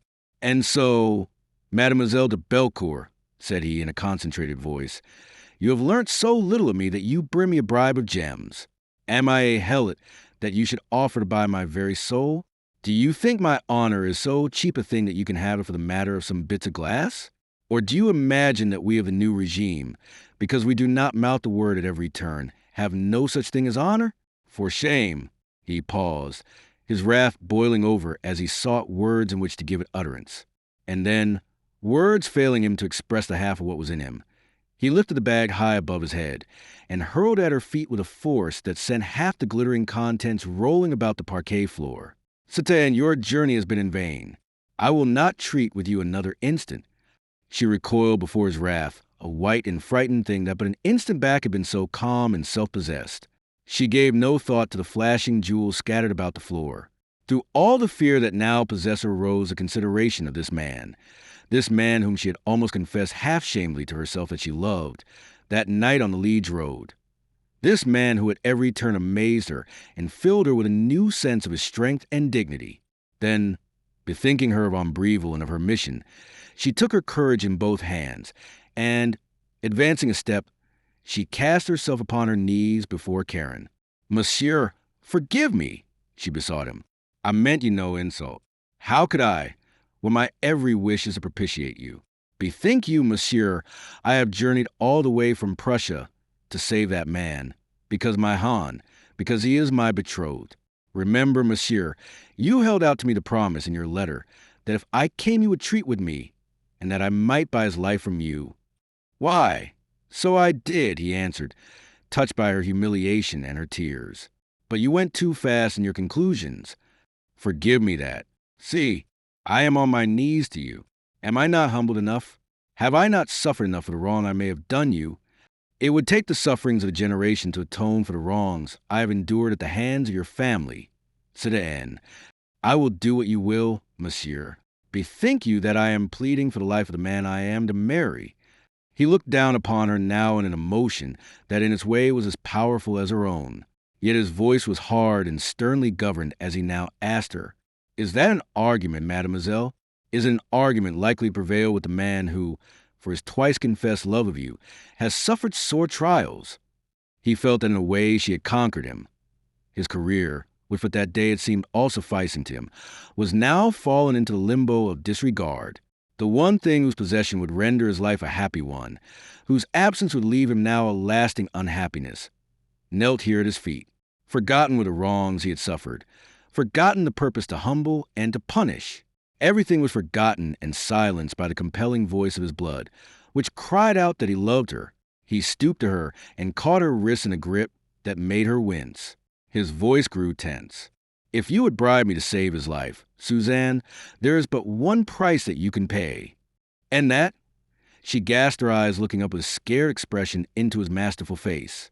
Yourself, he whispered, with an ardor that almost amounted to fierceness. She gazed a second at him in growing alarm. Then she dragged her hands from his grasp, and covering her face, she fell a-sobbing. Do not misunderstand me, he cried, as he stood erect over her. If you would have Ambreville saved and sent out of France, you must become my wife. Your wife? She echoed, pausing in her weeping, and for a moment an odd happiness seemed to fill her. But as suddenly as it had arisen did she stifle it. Was she not the noble daughter of the noble Marquis to Belcourt, and was not this a lowly born member of a rabble government? There could be no such mating. A shudder ran through her. "I cannot, monsieur, I cannot," she sobbed. He looked at her a moment with a glance that was almost a surprise, then, with a slight compression of the lips and the faintest raising of the shoulders, he turned from her and strode over to the window. There was a considerable concourse of people on their way to the Place de la Republique, for the hour of the tumbrils was at hand. A half-dozen of those unsexed viragos produced by the Revolution, in filthy garments, red bonnets, and streaming hair, were marching by the raucous chorus of the Say IRA. He turned from the sight in disgust, and again faced his visitor. "Citoyenne," he said in a composed voice, "I am afraid that your journey has been in vain." She rose now from her knees and advanced towards him. "Monsieur, you will not be so cruel as to send me away empty-handed?" she cried, scarce knowing what she was saying. But he looked at her gravely, and without any sign of melting. "On what?" he asked. "Do you base any claim upon me?" "On what?" she echoed, and her glance was troubled with perplexity. Then of a sudden it cleared. "On the love that you have confessed for me," she cried. He laughed a short laugh, half amazement, half scorn. "Mon Dieu!" he exclaimed, tossing his arms to heaven. "A fine claim that, as I live. A fine argument by which to induce me to place another man in your arms. I am to do it because I love you." They gazed at each other now. She with glance of strained anxiety, he with the same look of half-contemptuous wonder. And then a creaking rumble from below attracted his attention, and he looked round. He moved forward and threw the window wide, letting in with the March air an odd medley of sounds to which the rolling of drums afforded a most congruous accompaniment. "Look, Citoyenne," he said, and he pointed out the first tumbril, which was coming round the corner of the Rue Saint-Honoré. She approached with some shrinking begotten by a suspicion of what she was desired to see. In the street below, among a vociferating crowd of all sorts and conditions, the black death cart moved on its way to the guillotine. It was preceded by a company of National Guards, and followed by the drummers and another company on foot. Within the fatal vehicle traveled 3 men and 2 women, accompanied by a constitutional priest, one of those renegades who had taken the oath imposed by the convention. The 2 women sat motionless, more like statues than living beings, their faces livid and horribly expressionless. So numb were their intelligences by fear. Of the men, one stood calm and dignified, another knelt at his prayers, and was subject, therefore, to the greater portion of the jibes the mob was offering these poor victims. The third, a very elegant gentleman in a green coat and buckskin breeches, leant nonchalantly upon a rail of the tumbril and exchanged jibes with the people. All 5 of them were in the prime of life, and, by their toilettes and the air that clung to them, belonged unmistakably to the noblesse. One glance did Mademoiselle bestow upon that tragic spectacle. Then with a shudder she drew back, her face going deathly white. "Why did you bid me look?" she moaned. "That for yourself you might see," he answered pitilessly, "the road by which your lover is to journey." "Mon Dieu!" she cried, wringing her hands. "It is horrible. Oh, you are not men, you revolutionists. You are beasts of prey, tigers in human semblance." He shrugged his shoulders. "Great injustices beget great reactions. Great wrongs can only be balanced by great wrongs. For centuries the power has lain with the aristocrats, and they have most foully abused it. For centuries the people of France have writhed beneath the armed heel of the nobility, and their blood, unjustly and wantonly shed, has saturated the soil until from that seed has sprung this overwhelming retribution. Now, when it is too late, you are repenting now, when at last some 25 million Frenchmen have risen with weapons in their hands to purge the nation of you. We are no worse than were you. Indeed, not so bad. It is only that we do in a little while, and therefore, while it lasts in greater quantity, what you have been doing through countless generations. Spare me these arguments, monsieur," she cried, recovering her spirit. "The whys and wherefores of it are nothing to me. I see what you are doing, and that is enough. But," and her voice grew gentle and pleading, her hands were held out to him, "you are good at heart, monsieur. You are generous, and you can be noble. You will give me the life that I have come to beg of you, the life you promised me. Yes, but upon terms, mademoiselle, and those terms you have heard." She looked a moment into that calm, set face, into the dark gray eyes that looked so solemn and betrayed so little of what was passing within. "And you say that you love me," she cried. "Hellas," he sighed. "It is a weakness I cannot conquer." "Look well down into your heart, M. La Belle," she answered him, "and you will find how egregious is your error.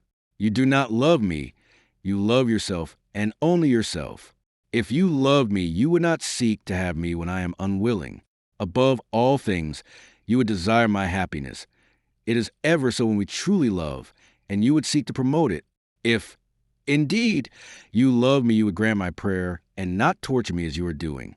But since you only love yourself, you minister only to yourself, and seek to win me by force since you desire me." She ceased, and her eyes fell before his glance, which remained riveted upon her face. Immovable, he stood a moment or two. Then he turned from her with a little sigh, and leaning his elbow upon the window-sill, he gazed down into the crowds surging about the second tumbril. But although he saw much there that was calculated to compel attention, he heeded nothing. His thoughts were very busy, and he was doing what Mademoiselle had bidden him. He was looking into himself. And from that questioning, he gathered not only that he loved her, but that he loved her so well and so truly that, in spite even of all that was past, he must do her will and deliver up to her the man she loved. His resolve was but half taken when he heard her stirring in the room behind him. He turned sharply to find that she had gained the door. "Mademoiselle!" he called after her. She stopped, and as she turned, he observed that her lashes were wet. But in her heart there arose now a fresh hope, awakened by the name by which he had recalled her. "Whither are you going?" he asked. "Away, monsieur," she answered. "I was realizing that my journey had indeed been in vain." He looked at her a second in silence. Then, stepping forward, "Mademoiselle," he said very quietly, "your arguments have prevailed, and it shall be as you desire. The ci-devant Vicomte d'Ambreville shall go free." Her face seemed to grow of a sudden paler, and for an instant she stood still as if robbed of understanding. Then she came forward with hands outheld. "Said I not that you were good and generous? Said I not that you could be noble, monsieur?" she cried, as she caught his resisting hand and sought to carry it to her lips. "God will bless you, monsieur." He drew his hand away, but without roughness. "Let us say no more, mademoiselle," he begged. "But I will," she answered him. "I am not without heart, monsieur, and now that you have given me this proof of the deep quality of your love, she paused, as if at a loss for words. "Well, mademoiselle," he urged her, "I have it in my heart to wish that it were otherwise," she said, her cheeks reddening under his gaze. "If it were not that I account myself in honor bound to wed le Vicomte." "Stop," he interrupted her. He had caught at last the drift of what she was saying. "There is no need for any comedy, Suzanne. Enough of that had we at Boisvert." "It is not comedy," she cried with heat. "It was not altogether comedy at Boisvert." "True," he said, willfully misunderstanding her, that he might the more easily dismiss the subject. "It went nearer to being tragedy." Then abruptly he asked her, "Where are you residing?" She paused before replying. She still wanted to protest that some affection for him dwelt in her heart, although curbed to a greater extent even than she was aware by the difference in her stations, and checked by her plighted word to Ambreville. At last, abandoning a purpose which his countenance told her would be futile, "I am staying with my old nurse at Choisy," she answered him.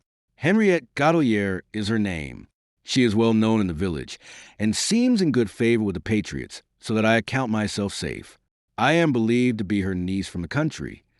"Hum," he snorted. "The citoyenne Godolier's niece from the country in silks?" That is what someone questioned, and she answered that it was a gown plundered from the wardrobe of some emigrated aristocrats. "Have a care, Suzanne," said he. "The times are dangerous, and it is a matter of a week ago since a man was lanterned for no other reason than because he was wearing gloves, which was deemed an aristocratic habit. Come, mademoiselle, let us gather up your gems. You were going without them some moments ago." And down upon his knees he went, and, taking up the little bag which had been left where he had flung it, he set himself to restore the jewels to it. She came to his assistance, in spite of his protestations, and so, within a moment or two, the task was completed, and the little treasure was packed away in the bosom of her gown. "Tomorrow," he said, as he took his leave of her at the door, "I shall hope to bring the ci-devant Vicomte to Choisy, and I will see that he is equipped with a laissez-passer that will carry both of you safely out of France." She was beginning to thank him all over again, but he cut her short, and so they parted. Long after she was gone did he sit at his writing table, his head in his hands and his eyes staring straight before him. His face looked gray and haggard. The lines that sear it were lines of pain. "They say," he murmured once, thinking aloud, as men sometimes will in a moment of great stress, "that a good action brings its own reward. Perhaps my action is not a good one, after all, and that is why I suffer." And, burying his head in his arms, he remained thus with his sorrow until his official entered to inquire if he desired lights. Chapter 18. The Incorruptible.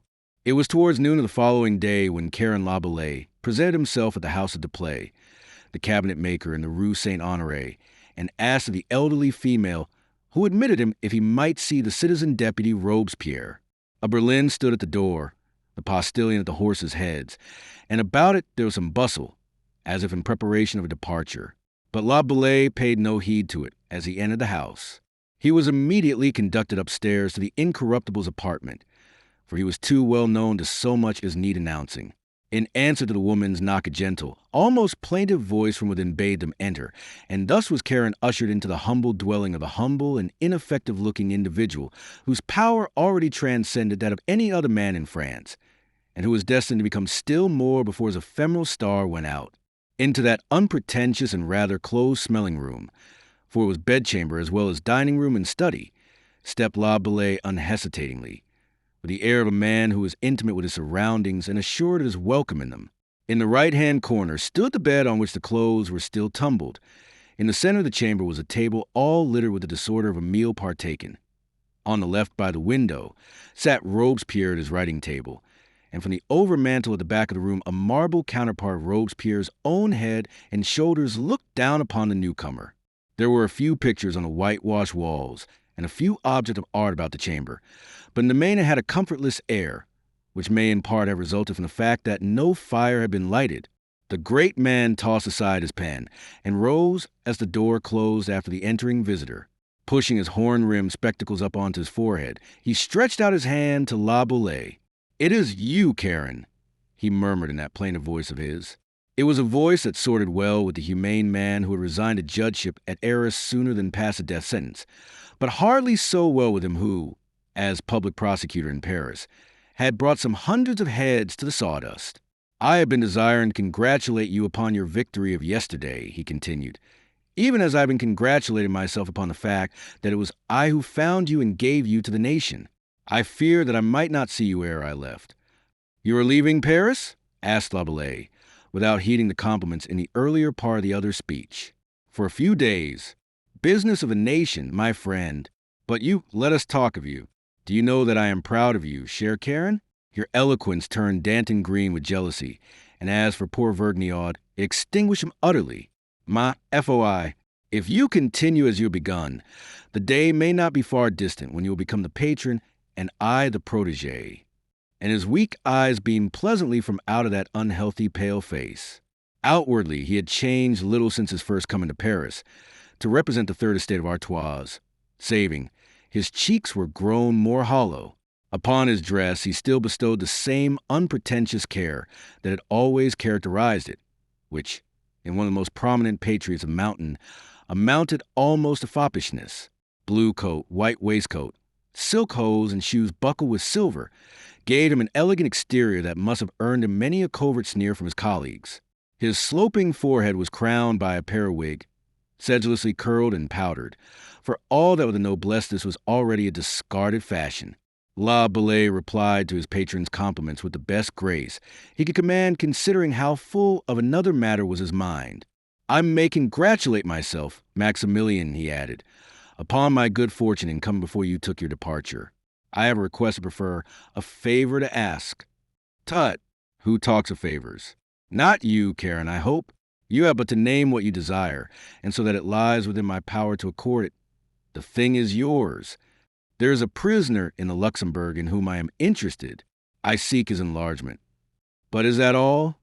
cried the little man, and, without more ado, he turned to his writing table and drew a printed form from among the chaos of documents. His name? He asked indifferently, as he dipped his quill in the inkhorn and scratched his signature at the foot of it. An aristocrat, said Karen, with some slight hesitancy. Eh. And the arched brows drew together for an instant.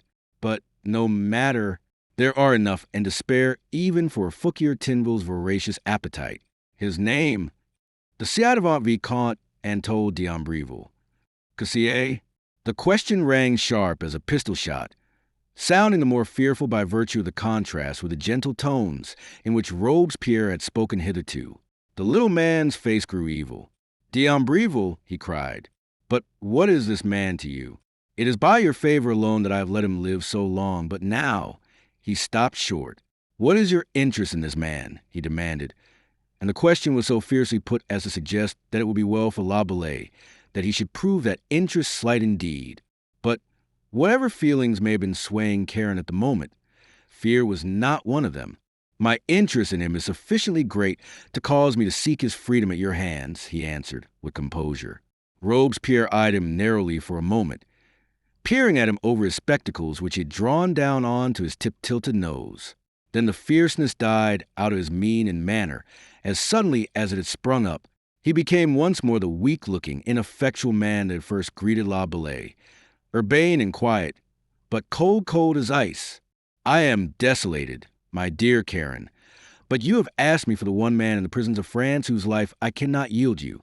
He is from Artois, and there's an old score twixt him and me, twixt his family and mine. They were the grand seigneurs of the land on which we were born, these Ambrevils, and I could tell you of wrongs committed by them which would make you shudder in horror. This one shall atone in the small measure we can enforce from him. It was to this end that I ordered you to effect his capture. Have patience, dear Karen, and forgive me that I cannot grant your request. As I have said, I am desolated that it should be so. Ask me, if you will, the life of any other or any dozen others, and they are yours. But Ambreville must die. Karen stood a moment in silent dismay. Here was an obstacle upon which he had not counted when he had passed his word to Suzanne to effect the release of her betrothed. At all costs he must gain it, he told himself, and to that end he now set himself to plead, advancing, as his only argument, but advancing it with fervor that added to its weight, that he stood pledged to save the ci-devant Vicomte. Robespierre looked up at him with a shade of polite regret upon his cadaverous face, and with polite regret he deplored that Karen should have so bound himself. So absorbed were they, the one in pleading, the other in resisting, that neither noticed the opening of the door, nor yet the girl who stood observing them from the threshold. If this man dies, cried La Bellay at last, I am dishonored.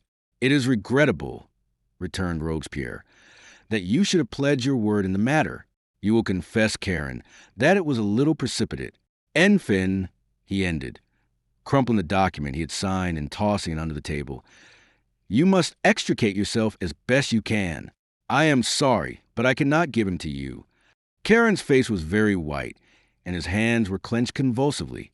It is questionable whether in that moment he had not flung himself upon the incorruptible and enforced that which hitherto he had only besought, but that in that instant the girl stepped into the room. And is it really you, Karen? Came the melodious voice of Cecile. La Bellay started round to confront her, and stifled a curse at the untimely interruption which Robespierre was blessing as most timely. It is, Satan, he answered shortly. To add more shortly still, I am here on business with a citizen, your uncle. But before the girl could so much as appreciate the rebuke he leveled at her intrusion, her uncle had come to the rescue. The business, however, is at an end. Take charge of this good Karen, Cecile, whilst I make ready for my journey. Thus, sore at heart and chagrined beyond words, La Bellay was forced to realize his defeat and leave the presence of the incorruptible. But with Cecile, he went no farther than the landing. If you will excuse me, Citizen, he said abstractedly, I will take my leave of you. But I shall not excuse you, Karen, she said, refusing to see his abstraction. You will stay to dinner. I am sorry beyond measure, but you shall stay, she interrupted. Come, Karen, it is months since you were with us. We will make a little fete in honor of your yesterday's triumph, she promised him, sidling up to him with a bewitching glance of blue eyes and the most distracting toss of golden curls upon an ivory neck. But to such seductions Karen proved as impervious as might a man of stone. He excused himself with cold politeness. The nation's business was awaiting him. He might not stay. The nation's business may await you a little longer, she declared, taking hold of his arm with both hands. And had she left it at that, it is possible that she had won her way with him. But most indiscreetly she added, "Come, Karen, you shall tell me who was your yesterday's visitor. Do you know that the sight of her made me jealous? Was it not foolish in me? And now," from cold politeness, La Bellay passed to hot impoliteness. Roughly, he shook her detaining hands from him, and with hardly so much as a word of farewell, he passed down the stairs, leaving her white with passion at the slight he had thereby put upon her. The beauty seemed to pass out her face much as the meekness was wont to pass out of her uncle's when he was roused. Her blue eyes grew steely and cruel as she looked after him. "Wait, Karen," she muttered to herself. "I will cry quits with you." And then, with a sob of anger, she turned and mounted the stairs to her apartments. Chapter 19. The Theft. La Bellay sat once more in the Rue Nationale, and with his head in his hands, his elbows supported by the writing table, he stared before him, his face drawn with the pain and anger of the defeat he had sustained where no defeat had been expected. He had been so assured that he had but to ask for Ombreville's life, and it would be accorded him. He had promised Suzanne with such confidence, boasting almost that he could do this, and to do it he had pledged his word. And now, for very shame, he could not go to her and tell her that despite his fine promises, despite his bold bargaining, he was as powerless to liberate Ombreville as was she herself. And with reflection, he came to see that even did he bear her such a tale, she would not believe it. The infinite assurance of his power, implicit in everything that it said to her, must now arise in her memory and give the lie to his present confession of powerlessness. She would not believe him, and disbelieving him, she would seek a motive for the words that she would deem untrue, and that motive she would not find far to seek. She would account his present attitude the consummation of a miserable subterfuge by which he sought to win her confidence and esteem. She must believe that he had but made a semblance of befriending her so disinterestedly only that he might enlist her kindness and regard and turn them presently to his own purposes. She would infer that he had posed as unselfish, as self-sacrificing almost, only that he might win her esteem, and that by telling her now that Robespierre was inflexible in his resolve to send Ombreville to the guillotine, he sought to retain that esteem whilst doing nothing for it. That he had ever intended to save Ombreville, she would not credit. She would think it all a cunning scheme to win his own ends. And now he bethought him of the grief that would beset her upon learning that her journey had indeed been fruitless. He smote the table a blow with his clenched hand and cursed the whole republic, from Robespierre down to the meanest sans-culotte that braved the CIRE in the streets of Paris. He had pledged his word, and for all that he belonged to the class whose right to honor was denied by the aristocrats, his word he had never yet broken. That circumstance, as personified by Maximilien Robespierre, should break it for him now was matter enough to enrage him, for than this never had there been an occasion on which such a breach could have been less endurable. He rose to his feet and set himself to pace the chamber, driven to action of body by the agonized activity of his mind. From the street rose the cry of the pastry cook going his daily rounds. As it had risen yesterday, he remembered, when Suzanne had been with him, and now of a sudden he stood still. His lips were compressed, his brows drawn together in a forbidding scowl, and his eyes narrowed until they seemed almost closed. Then with his clenched right hand, he smote the open palm of the other. His resolve was taken. By fair means or foul, with Robespierre's sanction or without it, he would keep his word, after not only the hope but the assurance he had given Suzanne that her betrothed should go free. He could do no less than accomplish the Vicomte's enlargement by whatever means should present themselves. And now to seek a way. He recalled the free pardon to which Robespierre had gone the length of appending his signature. He remembered that it had not been destroyed. Robespierre had crumpled in his hand and tossed aside. And by now Robespierre would have departed, and it should not be difficult for him, the protégé and intimate of Robespierre, to gain access to the incorruptible's room. If only he could find that document and fill in the name of Ombreville, the thing would be as good as done. True, he would require the signatures of 3 other deputies, but one of these he could supply himself, and another 2 were easily to be requisitioned, seeing that already it bore Robespierre's. And then as suddenly as the idea of the means had come to him, Came now the specter of the consequences to affright him. How would it fare with him on Robespierre's return? How angry would not Robespierre be upon discovering that his wishes had been set at naught, his very measures contravened, and this by fraud? And in Robespierre's anger, there were few things more terrible in '93. It was an anger that shore away heads as recklessly as wayside flowers are flicked from their stems by the idler's cane. For a second it daunted him. If he did this thing, he must seek refuge in flight. He must leave France, abandon a career which was so full of promise for him, and wander abroad, a penniless fortune hunter. Well might the prospect give him pause. Well might it cause him to survey that pale, sardonic countenance that eyed him gloomily from the mirror above his mantel shelf, and ask it mockingly if it thought that Suzanne de Belcourt, or indeed any woman living, were worthy of so great a sacrifice.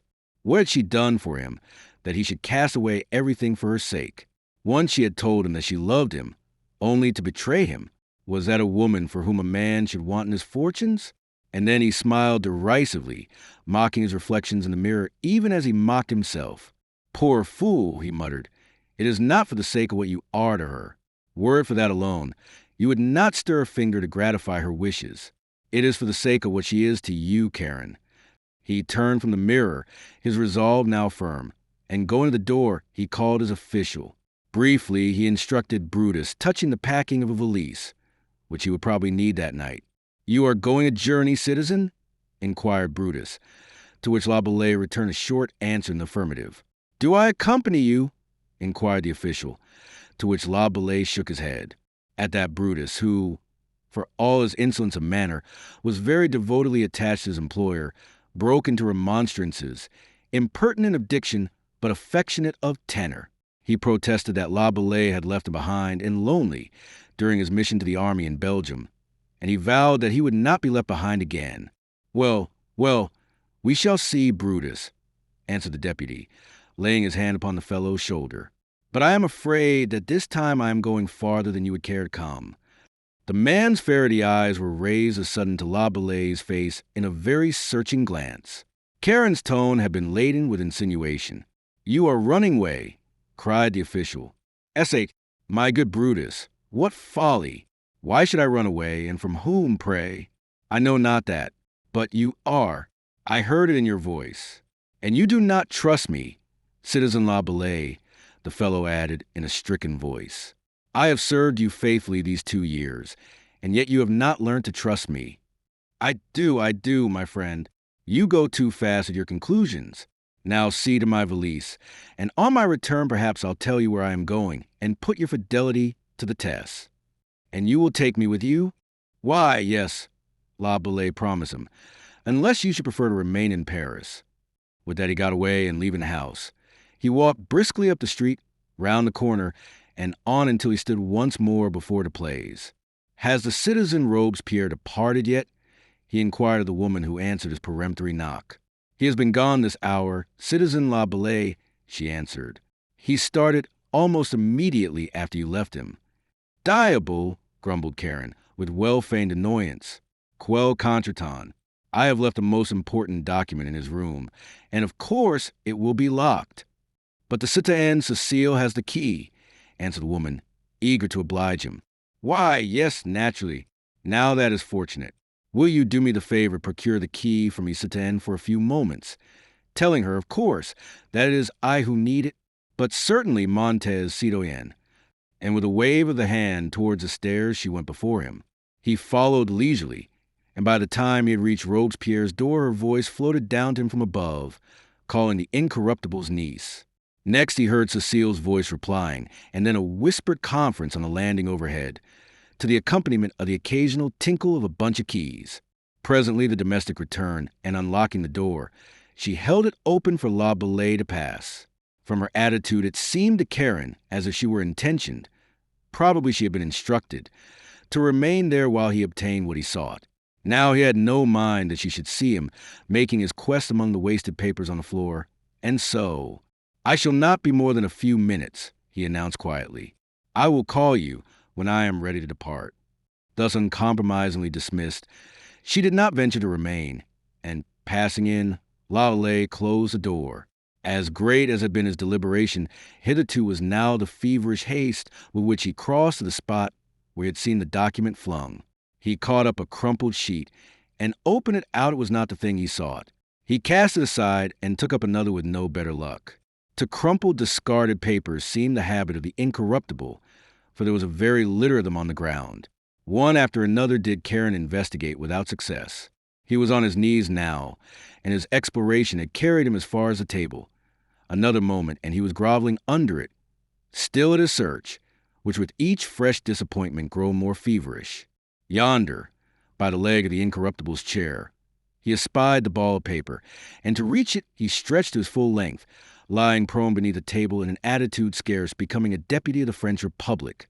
But it was worth the effort and the disregard of dignity, for when presently on his knees he smoothed out that document, he discovered it to be the one he sought the order upon the jailers of the Luxembourg to set at liberty a person or persons whose names were to be filled in, signed by Maximilien Robespierre.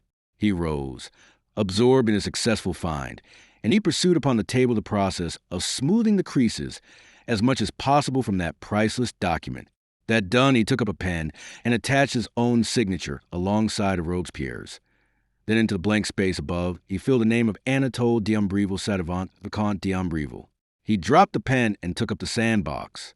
He sprinkled the writing, creased the paper, and dusted the sand back into the receptacle. And then of a sudden his blood seemed to freeze, and beads of cold sweat stood out upon his brow. There had been the very slightest stir behind him, and with it had come a warm breath upon his bowed neck. Someone was looking over his shoulder. An instant he remained in that bowed attitude with head half raised. Then suddenly straightening himself, he swung round and came face to face with Cécile Dichet. Confronting each other, and very close they now stood, and each was breathing with more than normal quickness. Her cheeks were white, her nostrils dilated and quivering, her blue eyes baleful and cruel, whilst her lips wore never so faint a smile. For a second La Bellay looked the very picture of foolishness and alarm. Then it seemed as if he drew a curtain, and his face assumed the expressionless mask that was habitual to it in moments of great tension. Instinctively he put behind him his hands which held the paper. Cecile's lips took on an added curl of scorn as she observed the act. "You thief," she said very low but very fiercely. "That was the paper that you left behind you, was it?" "The paper that I have is certainly the paper that I left behind," he answered serenely, for he had himself well in hand by now. "And as for dubbing me a thief so readily," he paused and shrugged his shoulders, "you are a woman," he concluded, with an air suggesting that that fact was a conclusion to all things. "Fool," she blazed, "do you think to overcome me by quibbles? Do you think to dupe me with words and shrugs? My dear Cecile," he begged half whimsically, "may I implore you to use some restraint? Inured as I am to the unbounded license of your tongue and to the abandon that seems so inherent in you, let me assure you that." You can say Cecile now," she cried, leaving the remainder of his speech unheeded. "Now that you need me, now that you want me to be a party to your treacherous designs against my uncle. Oh, you can say Cecile and dear Cecile instead of your everlasting Satan. It seems I am doomed to be always misunderstood by you," he laughed, and at the sound she started as if he had struck her. Had she but looked in his eyes, she had seen no laughter there. She might have realized that murder rather than mirth was in his soul, for at all costs, he was determined to hold the paper he had been at such pains to get. "I understand you well enough," she cried hotly, her cheeks flaming red of a sudden. "I understand you, you thief, you trickster. Do you think that I heard nothing of what passed this morning between my uncle and you? Do you think I did not know whose name you have written on that paper? Answer me," she commanded him. "Since you know so much, what need for any questions?" Quoth he coolly, transferring the coveted paper to his pocket as he spoke. "And since we are so far agreed that I am not contradicting anything you say, nor indeed intend to, perhaps you will see the convenience of ending an interview that promises to be fruitless. My dear Cecile, I am very grateful to you for the key of this room. I beg that you will make my compliments to the citizen your uncle upon his return, and inform him how thoroughly you ministered to my wants." With that, and a superb air of insouciance, he made shift to go, but fronting him she barred his way. "Give me that paper, sclare it," she demanded imperiously. "You shall not go until you surrender it. Give it to me, or I will call to play. You may call the devil for aught I care, you little fool, he answered her, very pleasantly. Do you think the play will be mad enough to lay hands upon a deputy of the convention in the discharge of the affairs of the nation? It is a lie. Why, of course it is, he admitted sweetly. But the play will not be aware of that. I shall tell him. Tut, he won't believe you. I'll threaten him with the guillotine, if he does. And I should think that the play has sufficient dread of the national barber not to risk having his toilet performed by him.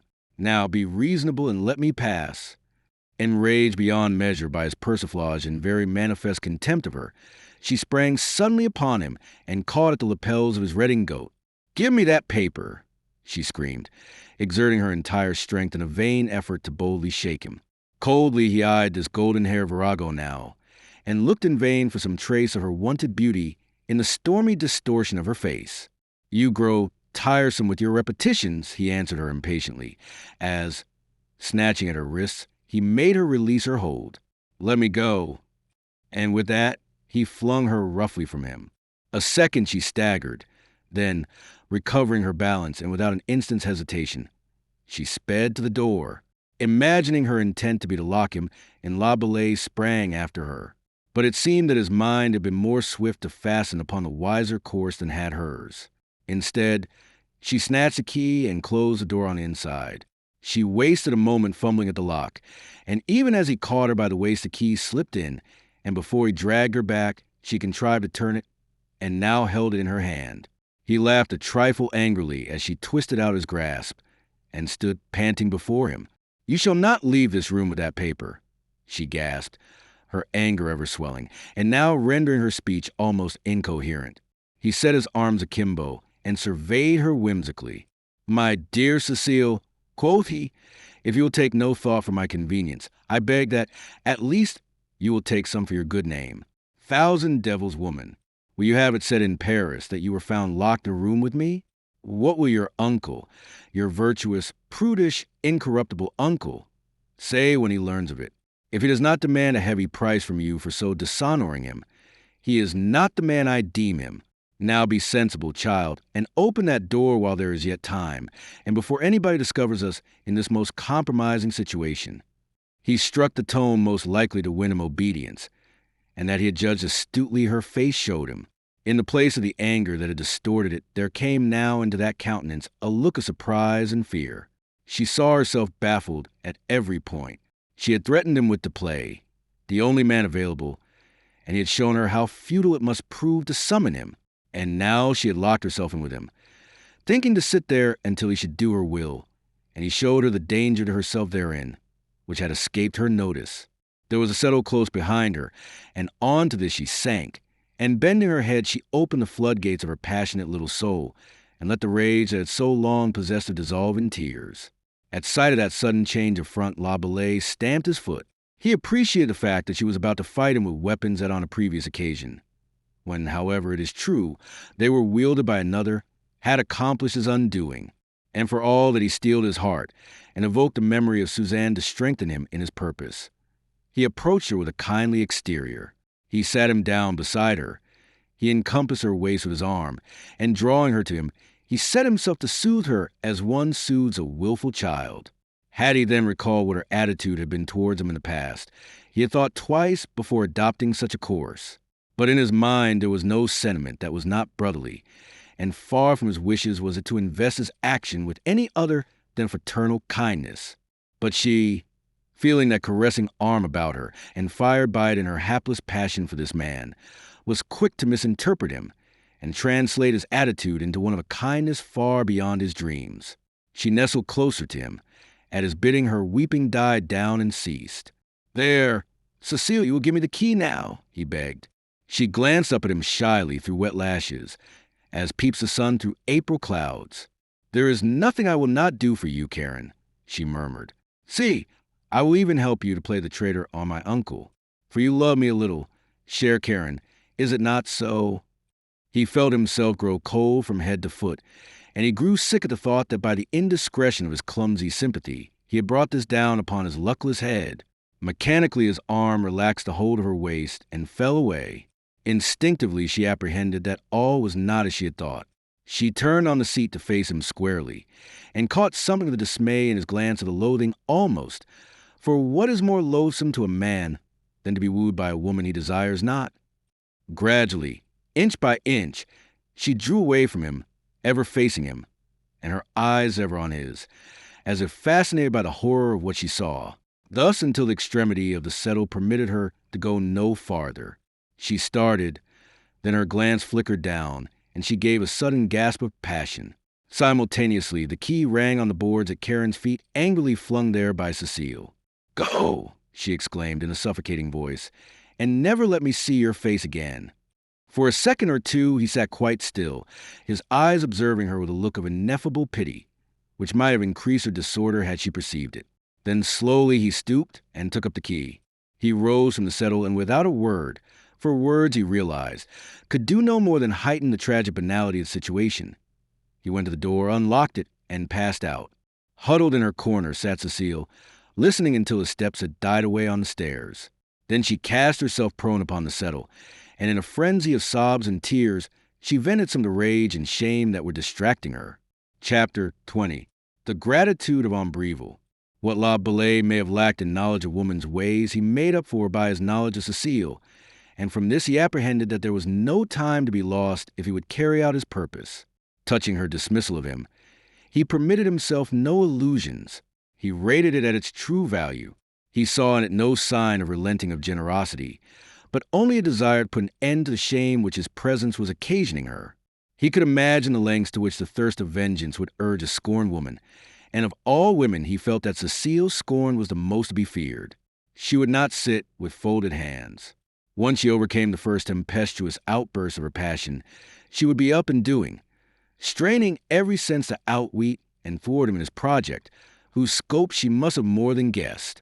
Reasoning thus, he clearly saw not only that every moment was of value, but that flight was the only thing remaining him if he would save himself as well as André-Louis. And so he hired him a cabriolet, and drove in all haste to the house of Billaud Varennes, the deputy, from whom he sought to obtain one of the 2 signatures still needed by his order of release. He was disappointed at learning that Varennes was not at home, though, had he been able to peep an hour or so into the future, he would have offered up thanks to heaven for that same deputy's absence. His insistent and impatient questions elicited the information that probably Varennes would be found at Février's. And so to Février's famous restaurant in the Old Palais Royal went La Bellay, and there he had the good fortune to find not only Billaud Varennes, but also the deputy Carnot. Nor did fortune end her favors there. She was smiling now upon Karen, as was proved by the fact that neither the Varennes nor Carnot did the name of André-Louis mean anything. Robespierre's subscription to the document was accepted by each as affording him a sufficient warrant to append his own signature, and although Carnot asked a question or two, it was done in an idle humor, and he paid little attention to such replies as Karen made him. Within 5 minutes of entering the restaurant, La Bellay was in the street again, driving by way of the Pont Neuf to the Luxembourg. At the prison he encountered not the slightest difficulty. He was known personally to the officer, of whom he demanded the person of the ci-devant Vicomte, and his order of release was too correct to give rise to any hesitation on the part of the man to whom it was submitted. He was left waiting a few moments in a chamber that did duty as a guardroom, and presently the Vicomte, looking pale and trembling with excitement at his sudden release, stood before him. "You!" he muttered upon beholding La Bellay. But the Republican received him very coldly, and hurried him out of the prison with scant ceremony. The officer attended the deputy to the door of his cabriolet, and in his hearing Karen bade the coachman drive to the Porte Saint-Martin. This, however, was no more than a subterfuge to which he was resorting with a view to baffling the later possibility of their being traced. André-Louis naturally enough plied him with questions as they went, to which La Bellay returned such curt answers that in the end, discouraged and offended, the nobleman became silent. Arrived at the Porte Saint-Martin, they alighted, and La Bellay dismissed the carriage. On foot, he now led his companion as far as the church of St. Nicholas de Champs, where he hired a second cabriolet, bidding the man drive him to the Quai de la Grève. Having reached the riverside, they once more took a short walk, crossing by the Pont au Change, and thence making their way towards Notre Dame. in the neighborhood of which La Bellay ushered the Vicomte into a third carriage, and thinking that by now they had done all that was needed to efface their tracks, he ordered the man to proceed as quickly as possible to Choisy. They arrived at that little village on the Seine an hour or so later, and having rid themselves of their conveyance, Karen inquired and discovered the way to the house of Certain Godelier. Mademoiselle was within, and at sound of Karen's voice questioning the erstwhile servant who had befriended her, she made haste to show herself, and at a word from her, Henriette admitted the two men and ushered them into a modest parlor, where she left them with Mademoiselle. La Bellay was the first to speak. "I trust that I have not kept you waiting over long, Certain," he said, by way of saying something. "Monsieur," she answered him, with a look that was full of gratitude and kindliness, "you have behaved nobly, and to my dying day I shall remember it." This La Bellay deprecated by a gesture, but uttered no word as the Vicomte now stepped forward and bore Suzanne's hand to his lips. "Mademoiselle," said he, "Monsieur Lay here was very reticent touching the manner in which my release has been gained. But I never doubted that I owed it to your good efforts, and that you had adopted the course suggested to you by my letter and bought me from the Republic." La Bellay flushed slightly as much at the contemptuous tone as at the words in which André-Louis referred to the Republic. "It is not to me, but to our good friend M. La Bellay, that you should address your thanks, monsieur." "Ah, vraiment?" exclaimed the Vicomte, turning a supercilious eye upon the deputy, for with his freedom he seemed to have recovered his old habits. "I have not sold you to the Sedan," said La Bellay, the words being drawn from him by the other's manner. "I am making her a present of you, a sort of wedding gift." And his lips smiled, for all that his eyes remained hard. André-Louis made him no answer, but stood looking from the deputy to Suzanne in some hesitation. The expressions which his very lofty dignity prompted, his sense of fitness, feeble though it was, forbade him, and so there followed a pause which, however, was but brief, for La Bellay had yet something to say. It had just come to him with a dismaying force that in the haste of his escape from Paris with the Vicomte, he had forgotten to return to his lodging for a passport that he was fortunately possessed of.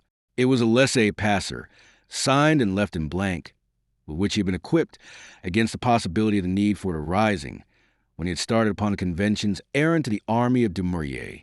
Whilst on his way to Robespierre's house to secure the order of release, he had bethought him of filling in that passport for 3 persons, and thus, since the remain must entail his ruin and destruction, make his escape from France with Mademoiselle and the Vicomte. It was his only chance. Then, in the hurry of the succeeding incidents, the excitement that had attended them, and the imperative need for haste in getting the Vicomte to Choisy, he had put the intended return to his lodging from his mind, overlooking until now the fact that not only must he go back for the valise which he had bidden Brutus pack, but also for that far more precious passport. It now became necessary to explain the circumstances to the companions, and in explaining them the whole affair, from Robespierre's refusal to grant him the life of the Vicomte down to the means to which he had had recourse, could not be kept from transpiring. As she listened, Suzanne's expression changed into one of ineffable wonder. "And you have done this for me?" she cried, when at last he paused. "You have ruined your career and endangered your life?" La Bellay shrugged his shoulders. "I spoke overconfidently when I said that I could obtain you the Vicomte's pardon. There proved to be a factor on which I had not counted. Nevertheless, what I had promised I must fulfill. I was by honor bound to leave nothing undone that might result in the Vicomte's enlargement." André-Louis laughed softly, but with consummate amusement. "A sans-culotte with a sense of honor is such an anomaly," he began, when Mademoiselle interposed, a note of anger sounding in her voice. "M. d'André-Louis means to pay you a compliment," she informed La Bellay, "but he has such an odd way of choosing his expressions that I feared you might misunderstand him." La Bellay signified his indifference by a smile. "I am afraid this Vicomte has not yet learned his lesson," said he, "or else he is like the sinner who upon recovering health forgot the penitence that had come to him in the days of sickness. But we have other matters to deal with, Certain, and, in particular, the matter of the passport." "Fool that I am," he cried bitterly. "I must return to Paris at once," he announced briskly. "There is no help for it. We will hope that as yet the way is open to me, and that I shall be permitted to go and to return unmolested. In such a case the rest is easy, except that you will have to suffer my company as far as the frontier." It was Mademoiselle who accompanied him to the door. "Monsieur," she said, in a voice that shook with the sincere intensity of her feelings, "think me not ungrateful that I have said so little, but your act has overwhelmed me.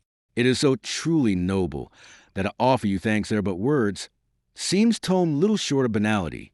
"Tut," he laughed, "I have not yet done half. It will be time to thank me when we are out of France." "And you speak so lightly of leaving France," she cried. "But what is to become of you? What of your career?" "Other careers are possible in other countries," he answered, with a lightness he did not feel. "Who knows, perhaps the English or the Prussians might be amenable to a change of government. I shall seek to induce one or the other of them to become a republic, and then I shall become once more a legislator." With that, and vowing that every moment he remained their chances of leaving France grew more slender, he took his leave of her, expressing the hope that he might be back within a couple of hours. Mademoiselle watched him to the garden gate. Then, closing the door, she returned within. She discovered her betrothed, he whom La Bellay had called her lover, standing with his back to the fire, his hands clasped behind him, the very picture of surliness. He made none of the advances that one might look for in a man placed as he was at that moment. He greeted her, instead, with a complaint. "Will you permit me, mademoiselle, to say that in this matter you have hardly chosen the wiser course?" "In what matter?" quoth she, at a loss to understand him. "In the matter of my release. I advised you in my letter to purchase my freedom. Had you done so, we should now be in a position to start for the frontier, for you would have made a passport a part of your bargain. Instead of this, not only are we obliged to run the risk of waiting, but even if this fellow should return, we should be affronted by his company for some days to come." And the Vicomte sniffed the air in token of disgust. Suzanne looked at him in an amazement that left her speechless for a moment. At last, "And this is your gratitude?" she demanded. "This is all that you have to say in thanks for the discomfort and danger that I have suffered on your behalf? Your tone is oddly changed since you wrote me that pitiable letter from Belgium, Le Vicomte." He reddened slightly. "I am afraid that I have been clumsy in my expressions," he apologized. "But never doubt my gratitude, mademoiselle. I am more grateful to you than words can tell. You have done your duty to me as few women could." The word duty offended her, yet she let it pass. In his monstrous vanity, it was often hopeless to make him appreciate the importance of anything or anybody outside of himself. Of this the present occasion was an instance. "You must forgive me my seeming thanklessness, mademoiselle," he pursued. "It was the company of that sans-culotte rascal that soured me. I had enough of him a month ago, when he brought me to Paris. It offended me to have him stand here again in the same room with me, and instantly refer to his pledged word, as though he were a gentleman born." "To whom do you refer?" quoth she. "Ma foi, how many of them are there?" "Why, to this fellow La Bellay?" "So it seemed, and yet I could not believe of you. Do you not realize that your ingratitude approaches the base?" He vouchsafed her a long, cold stare of amazement. "Mordieu!" he ejaculated at last. "I am afraid that your reason has been affected by your troubles. You seem, mademoiselle, to be unmindful of the station into which you have had the honor to be born. If your bearing is to be accepted as a sign that you remember it, I will pray God that I may, indeed, forget it completely and for all time." And then the door opened to admit the good Henriette, who came to announce that she contrived a hasty meal, and that it was served and awaiting them. "Diable," he laughed. "Those are the first words of true wit that I have heard these many days.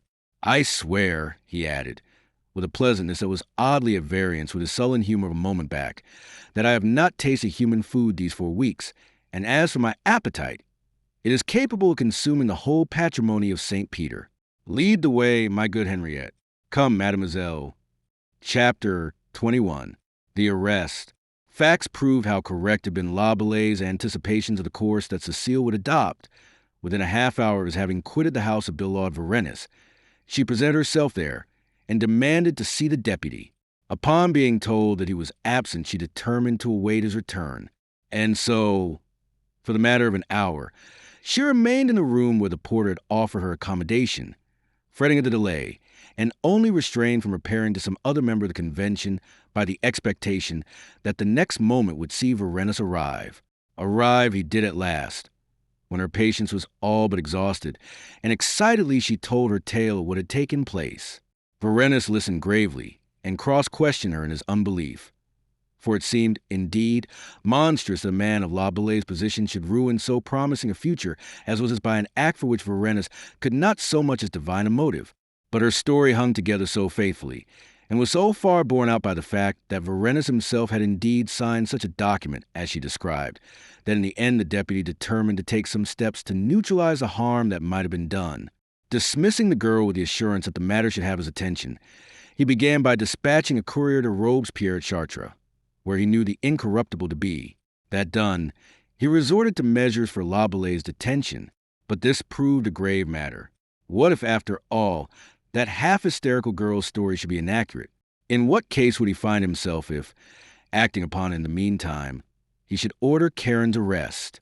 The person of a deputy was not one to be so lightly treated, and he might find himself constrained to answer a serious charge in consequence. Thus, partly actuated by patriotism and the fear of Robespierre, and partly restrained by patriotism and the fear of La Belay, he decided upon a middle course, that of simply detaining La Belay at his lodging until Robespierre should either return or send an answer to his message. Thus, whilst leaving him perfect freedom of movement within his own apartments, he would yet ensure against his escape, so that should Robespierre demand him, he could, without difficulty, be produced. To this end, he repaired with sous-lieutenant and 6 men to La Belay's house in the Rue Nationale, intending to station the soldiers there with orders not to allow the deputy to go out, and to detain and question all who sought admittance to him. He nourished a hope that the ci-devant Vicomte might still be with La Belay.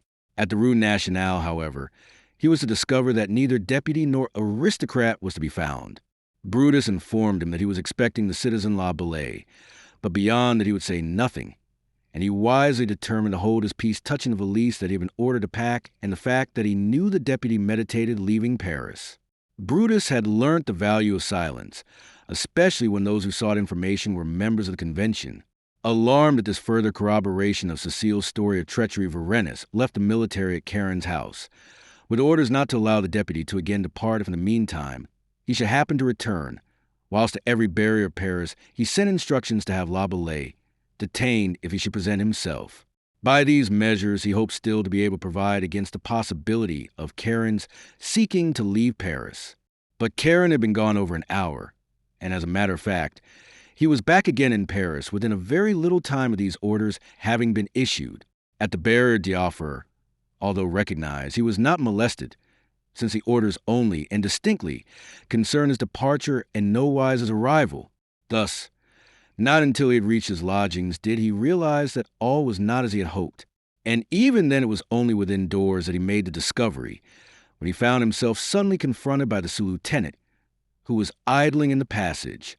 The officer saluted him respectfully, and no less respectfully, though firmly, informed him that, by order of the citizen deputy Billaud Varenus, he must ask him to confine himself to his own apartments until further orders. But why, citizen officer? La Belay demanded, striving to exclude from his voice any shade of the chagrin that was besetting him. What did these orders mean? The officer was courtesy personified, but explanations he had none to give. For the excellent reason, he urged that he was possessed of none. He was a soldier, and he had received orders which he must obey, without questioning either their wisdom or their justice. Appreciating the futility of bearing himself otherwise, since his retreat was already blocked by a couple of gendarmes, Karen submitted to the inevitable. He mounted leisurely to his study, and the ruin that stared him in the eyes was enough to have daunted the boldest of men. Yet, to do him justice, he was more concerned at the moment with the consequences this turn of affairs might have for Mademoiselle than with his own impending downfall. That he had Cecile to thank for his apprehension he never doubted, yet it was a reflection that he readily dismissed from his mind. In such a pass as he now found himself, none but a weakling could waste time and energy in bewailing the circumstances that had conspired to it. In a man of La Belay's caliber and mettle, it was more befitting to seek a means to neutralize as much as possible the evil done. He called Brutus and cross-questioned him regarding the attitude and behavior of the soldiery since their coming. He learnt that nothing had been touched by them, and that they were acting with the utmost discreetness, taking scrupulous care not to exceed the orders they had received, which amounted to detaining La Belay and nothing more. You think, then, that you might come and go unmolested? He asked. I think that I might certainly go, but whether they would permit me to return once I had left, I cannot say. So that they will let you pass out, that is all that signifies at the moment, said Karen. Should they question you, you can tell them that you're going to dine and to fetch me my dinner from Berthan's. As a matter of fact, I shall want you to go to Choisy with a letter, which you must see does not fall into the hands of any of these people at the convention.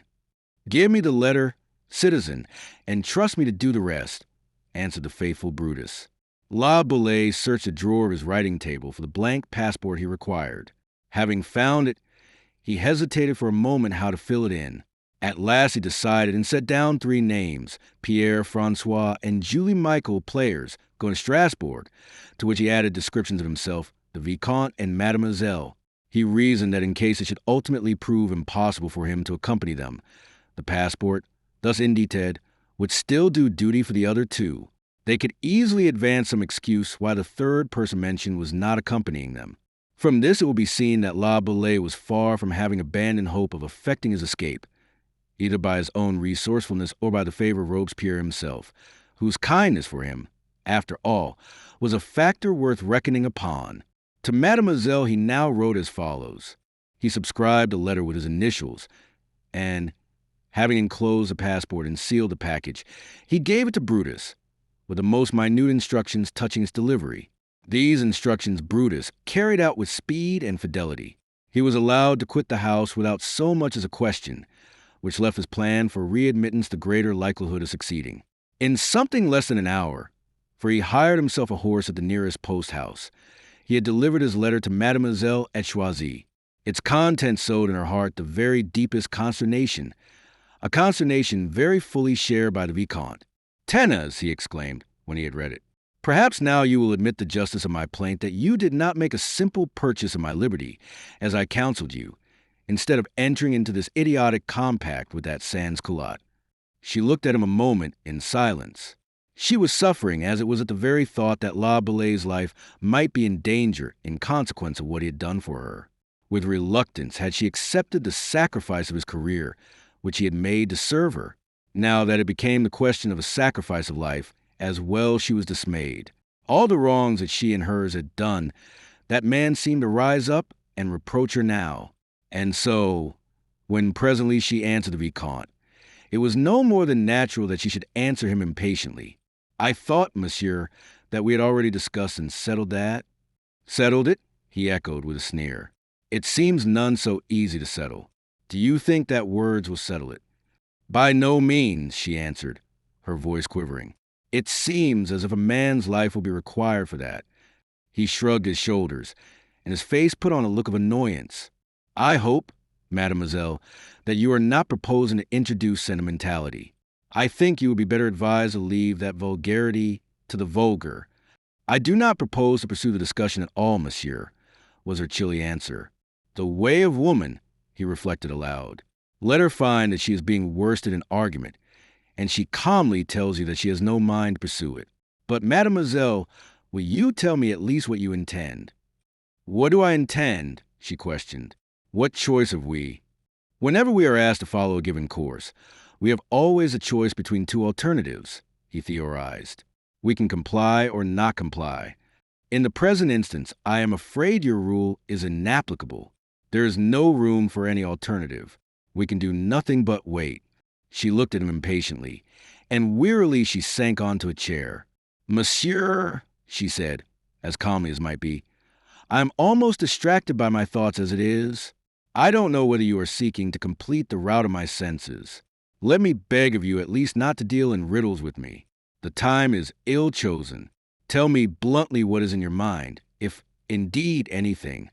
He turned from her peevishly and crossed to the window. The twilight was descending, and the little garden was looking gray in a now pallid light. Her seeming obtuseness was irritating him. "Surely, mademoiselle," he exclaimed at last, "it is not necessary that I should tell you what other course is open to us. It is a matter for our choice whether we depart at once. We have a passport, and enfin, every hour that we remain here our dangers increased and our chances of escape are lessened." "Ah!" She breathed the syllable contemptuously. And what of La Bellay? Pooh! He says himself that he is in no great danger. He is among his fellows. Leave him to extricate himself. After all, it is his fault that we are here. Why should we endanger our necks by waiting his convenience? But surely you forget what he has done for us. You are forgetting that he has rescued you from the guillotine, dragged you out of the very jaws of death. Do you think that to forsake him now would be a fair and honest return? But name of a name, rasped the Vicomte. Does he not say that he is far from despairing? His position is not half so dangerous as ours. If we are taken, there will be an end of us. With him matters are far from being so bad. He is one of the rabble himself, and the rabble will look after its own. She rose impatiently. Monsieur, I am afraid the subject is not one that we may profitably discuss. I shall obey the voice of my conscience in the matter, and I shall wait until we hear again from La Bellay. That is the message I am about to return him by his servant. The Vicomte watched her fling out of the room, and his weak face was now white with anger. He rapped out an oath as he turned to the window again. Mad, he muttered through set teeth. Mad as a sunstruck dog. The troubles she has lately seen have turned her head. Never a difficult matter with a woman. She talks as if she'd been reading Rousseau on the right of man. To propose to endanger our lives for the sake of that scum, La Bellay. Seal, it passes belief. But it was in vain that he was sullen and resentful. Suzanne's mind entertained no doubt of what she should do, and she had her way in the matter, sending back Brutus with a message that she would wait until La Bellay communicated with her again. That night, Karen slept tranquilly. He had matured a plan of escape, which he intended to carry out upon the morrow, and with confident hope to cradle him, he had fallen asleep. But the morrow, early in the forenoon, brought a factor with which he had not reckoned, in the person of the incorruptible himself. Robespierre had returned in hot haste to Paris upon receiving Varenna's message, and he repaired straight to the house of La Bellay. Karen was in his dressing gown when Robespierre was ushered into his study, and the sight of that greenish complexion and the small eyes, looking very angry and menacing, caused a song that the young man had been humming to fade on his lips. "You, Maximilian," he exclaimed. "Your cordial welcome flatters me," sneered the incorruptible, coming forward. Then with a sudden change of voice, "What is it they tell me you have done, miserable?" he growled.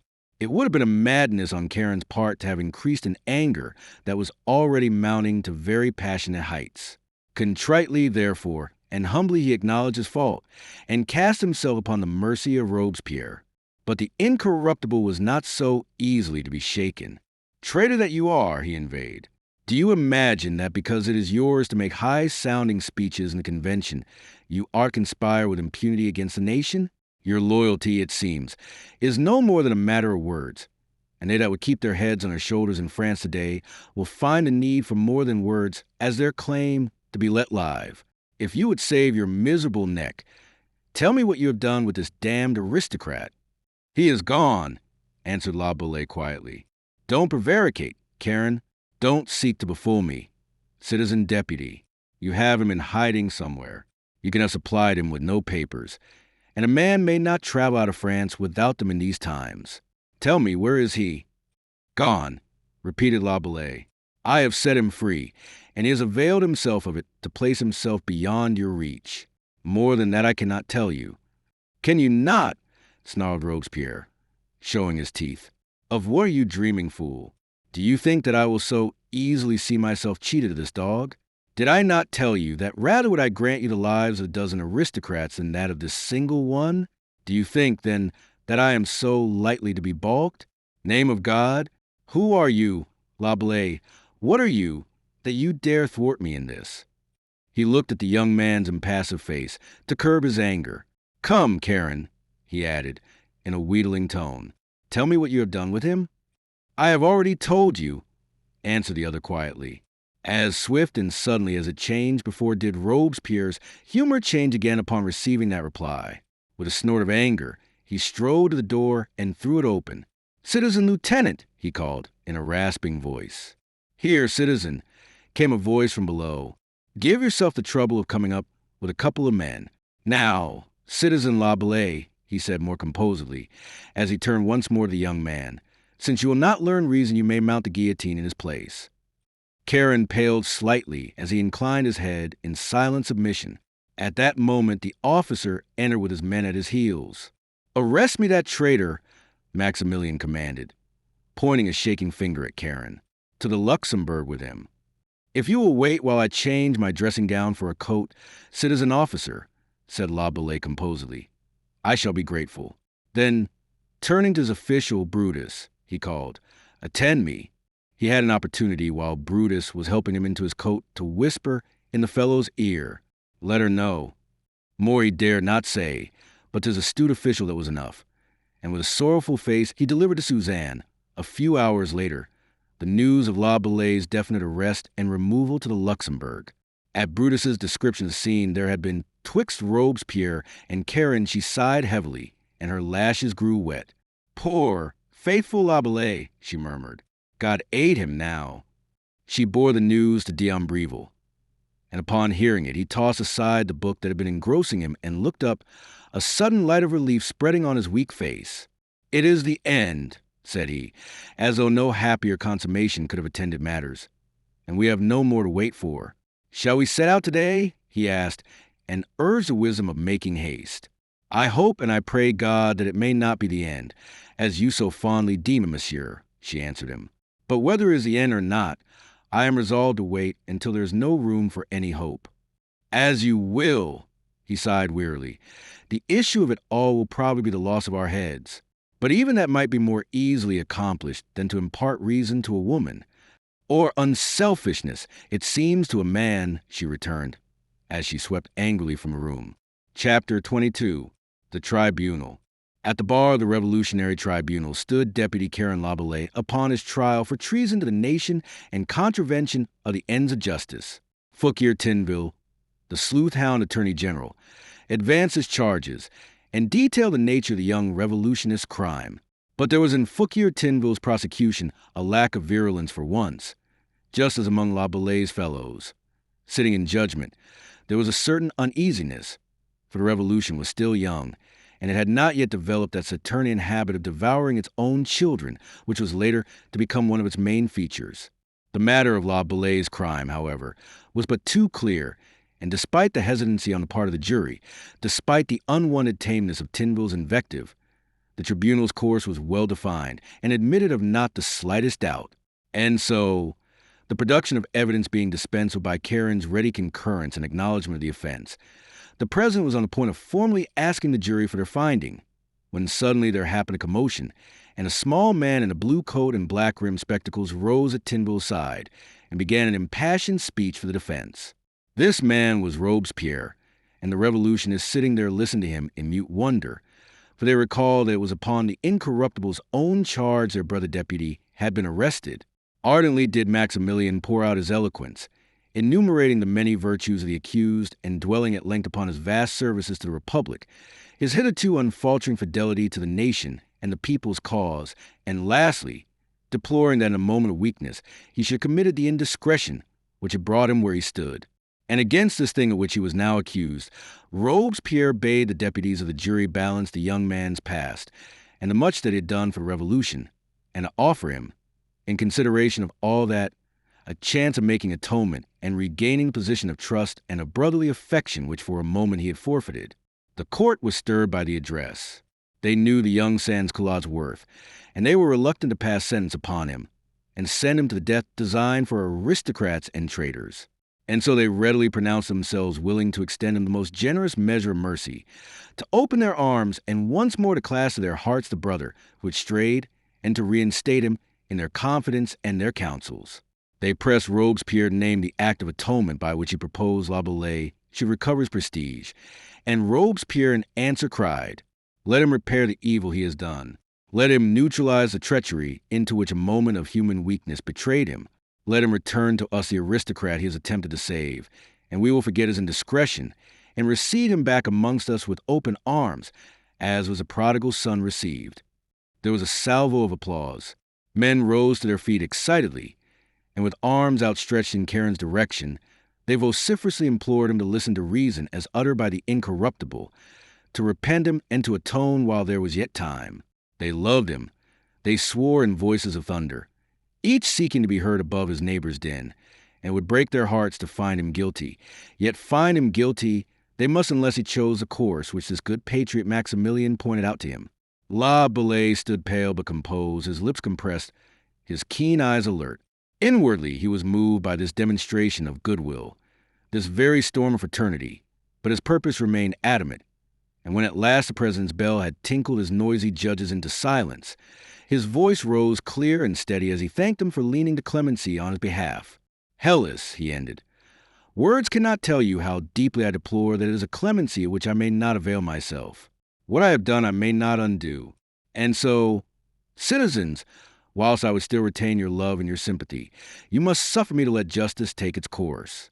To delay would be but to waste your time, the nation's time.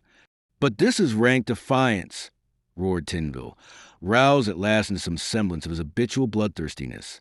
He whose heart can be so insensible to our affections merits no clemency at this bar. And so the president turned with a shrug to his colleagues, and the verdict was taken. The finding was guilty, and the president was on the point of passing sentence, when again Robespierre sprang to his feet. The incorruptible's complexion looked sicklier than his wont, for mortification had turned him green outright. A gust of passion swept through his soul, such as would have made another man call for the death of this defiant youth who had withstood his entreaties. But such was Robespierre's wonderful command of self. Such was his power of making his inclinations subservient to the ends he had in view, that he had but risen to voice a fresh appeal. He demanded that the sentence should be passed with a reservation, that the accused should have 24 hours for reflection. Should he at the end of that time be disposed to tell them where the ci-devant Vicomte d'Ambreville was to be found, let them reconsider his case. On the other hand, should he still continue obdurate by the noon of tomorrow, then let the sentence be consummated. There was some demur, but Robespierre swept it fiercely aside with patriotic arguments. La Bellay was a stout servant of the nation, whom it must profit France to let live that he might serve her. Ambreville was a base aristocrat, whose death all true republicans should aim at encompassing. And so he won the day in the end, and when the sentence of death was passed, it was passed with a reservation that should the prisoner, upon reflection, be inclined to show himself more loyal to France in the interests of the Republic by telling them how Ambreville might be recaptured, he would find them still inclined to mercy and forgiveness. Allow his eyes to stray round the court at that moment. La Bellay started at sight of an unexpected face. It was Mademoiselle de Bellecourt, deathly pale and with a strained, piteous look that haunts the eyes of the mad. He shivered at the thought of the peril to herself in coming into that assembly. Then, recovering himself, he turned to his judges. Citizen President, citizens all, I thank you, but I should be unappreciative of your kindness did I permit you to entertain false hopes. My purpose is unalterable. Take him away, the president commanded impatiently, and as they removed him, Mademoiselle crept from the court, weeping softly in her poignant grief, and realizing that not so much the president's ear as for her own had La Bellay uttered those words. They were meant to fortify her and to give her courage with the assurance that Ambreville would not be betrayed. To give her courage.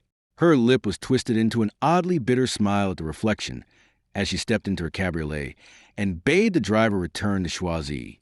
Karen was doing this for her. He was casting away his young, vigorous life with all its wealth of promise to the end that her betrothed, the man whom he believed she loved, might be spared. The greatness, the nobility of the sacrifice overwhelmed her. She remembered the thoughts that in the past she had entertained concerning this young revolutionist. Never yet had she been able to regard him as belonging to the same order of beings as herself, not even when she had kissed his unconscious lips that evening on the ridge road.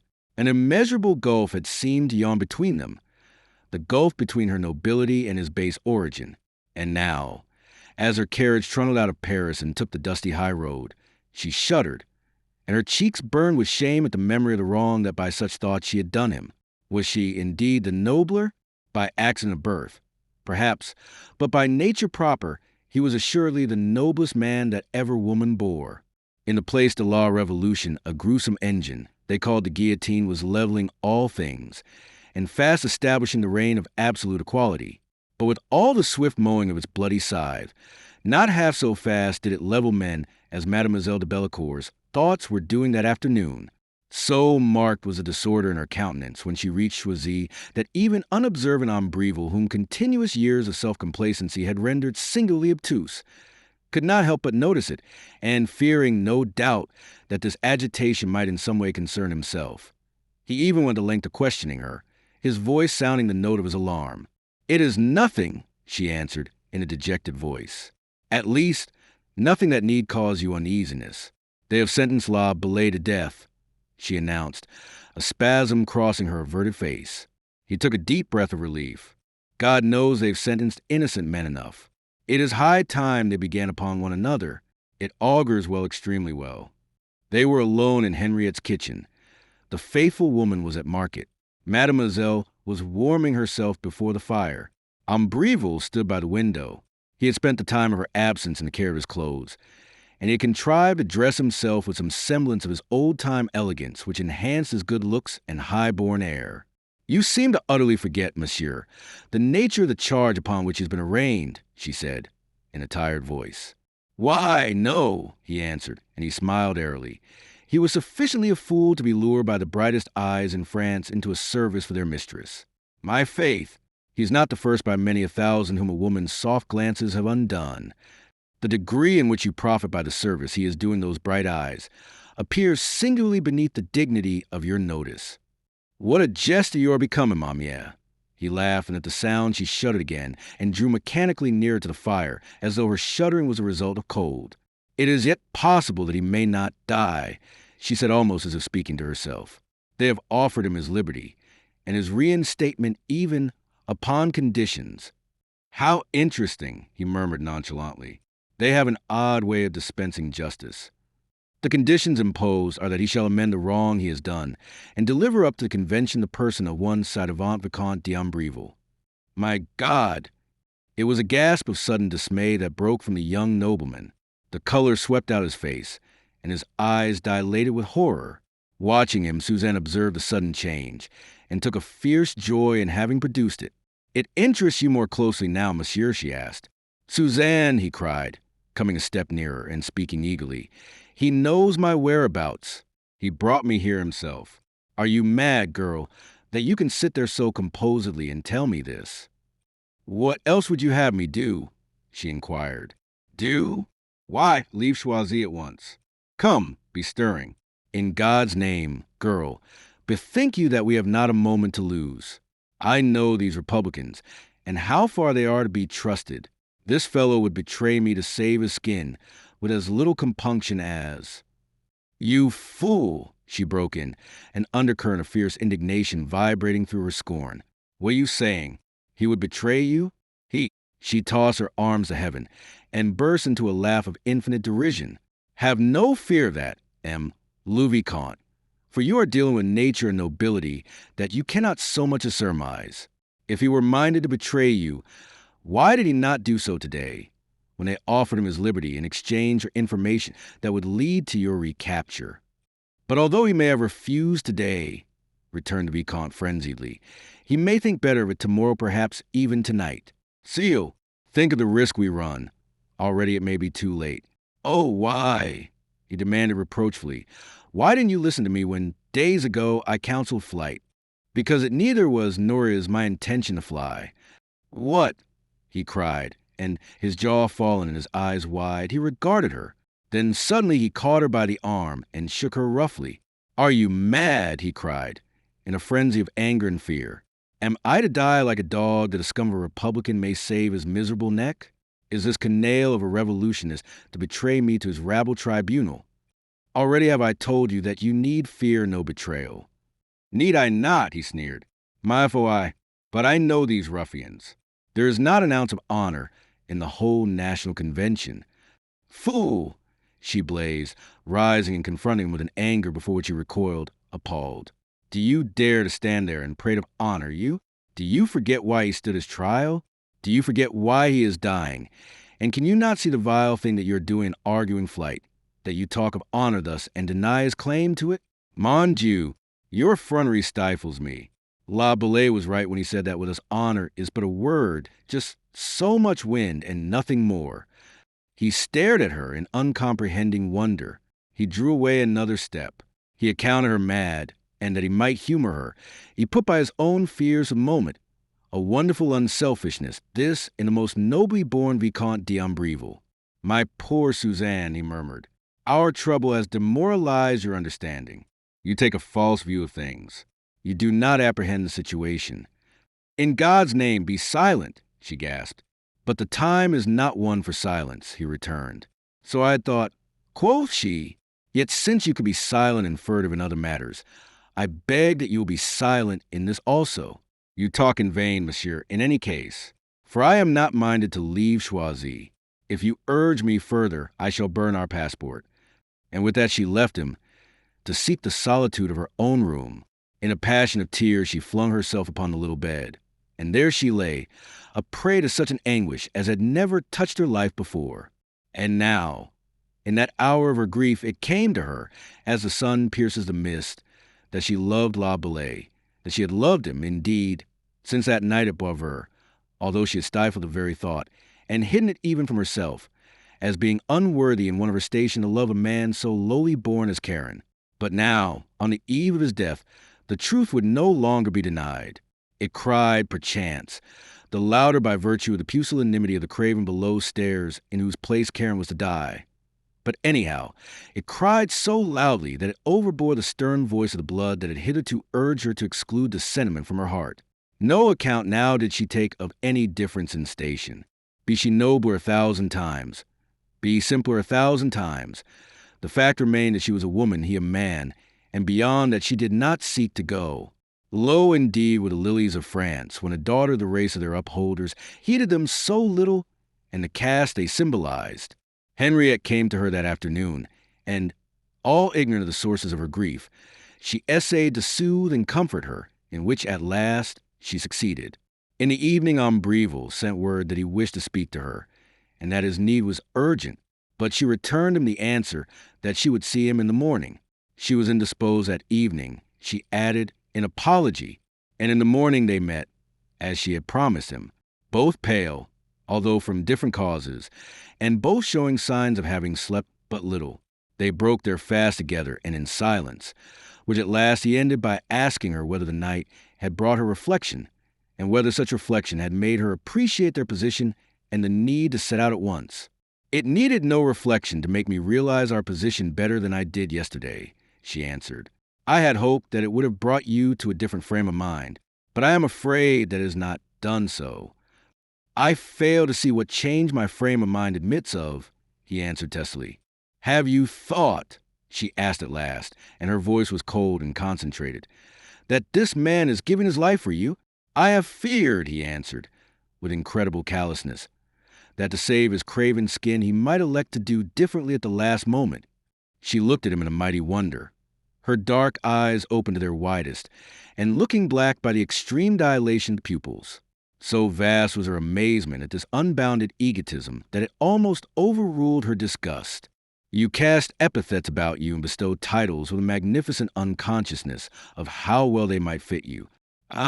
For example, in calling this man a craven, you take no thought for the cowardice that actuates you into hiding while he dies for you. Cowardice, he ejaculated. Then a flush spread on his face.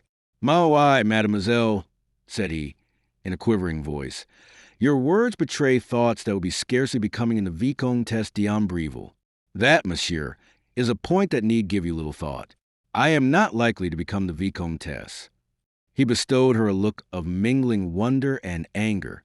Had he, indeed, heard her aright? Did her words imply that she disdained the honor? Surely, he gasped, voicing those doubts of his, you do not mean that you would violate your betrothal contract? You do not. I mean, monsieur, she cut in, that I will give myself to no man I do not love.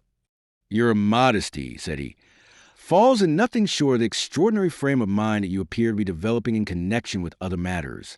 We shall have you beating a drum and screeching the say "Arrêt" in the streets of Paris presently, like Mademoiselle de Méricourt. She rose from the table, her face very white, her hand pressing upon her corsage. A moment she looked at him. Then, do not let us talk of ourselves, she exclaimed at last. There is a man in the conciergerie who dies at noon, unless you are forthcoming before then to save him. He himself will not betray you because he No matter why, he will not. Tell me, monsieur, how do you, who account yourself a man of honor above everything, intend to deal with this situation? He shrugged his shoulders.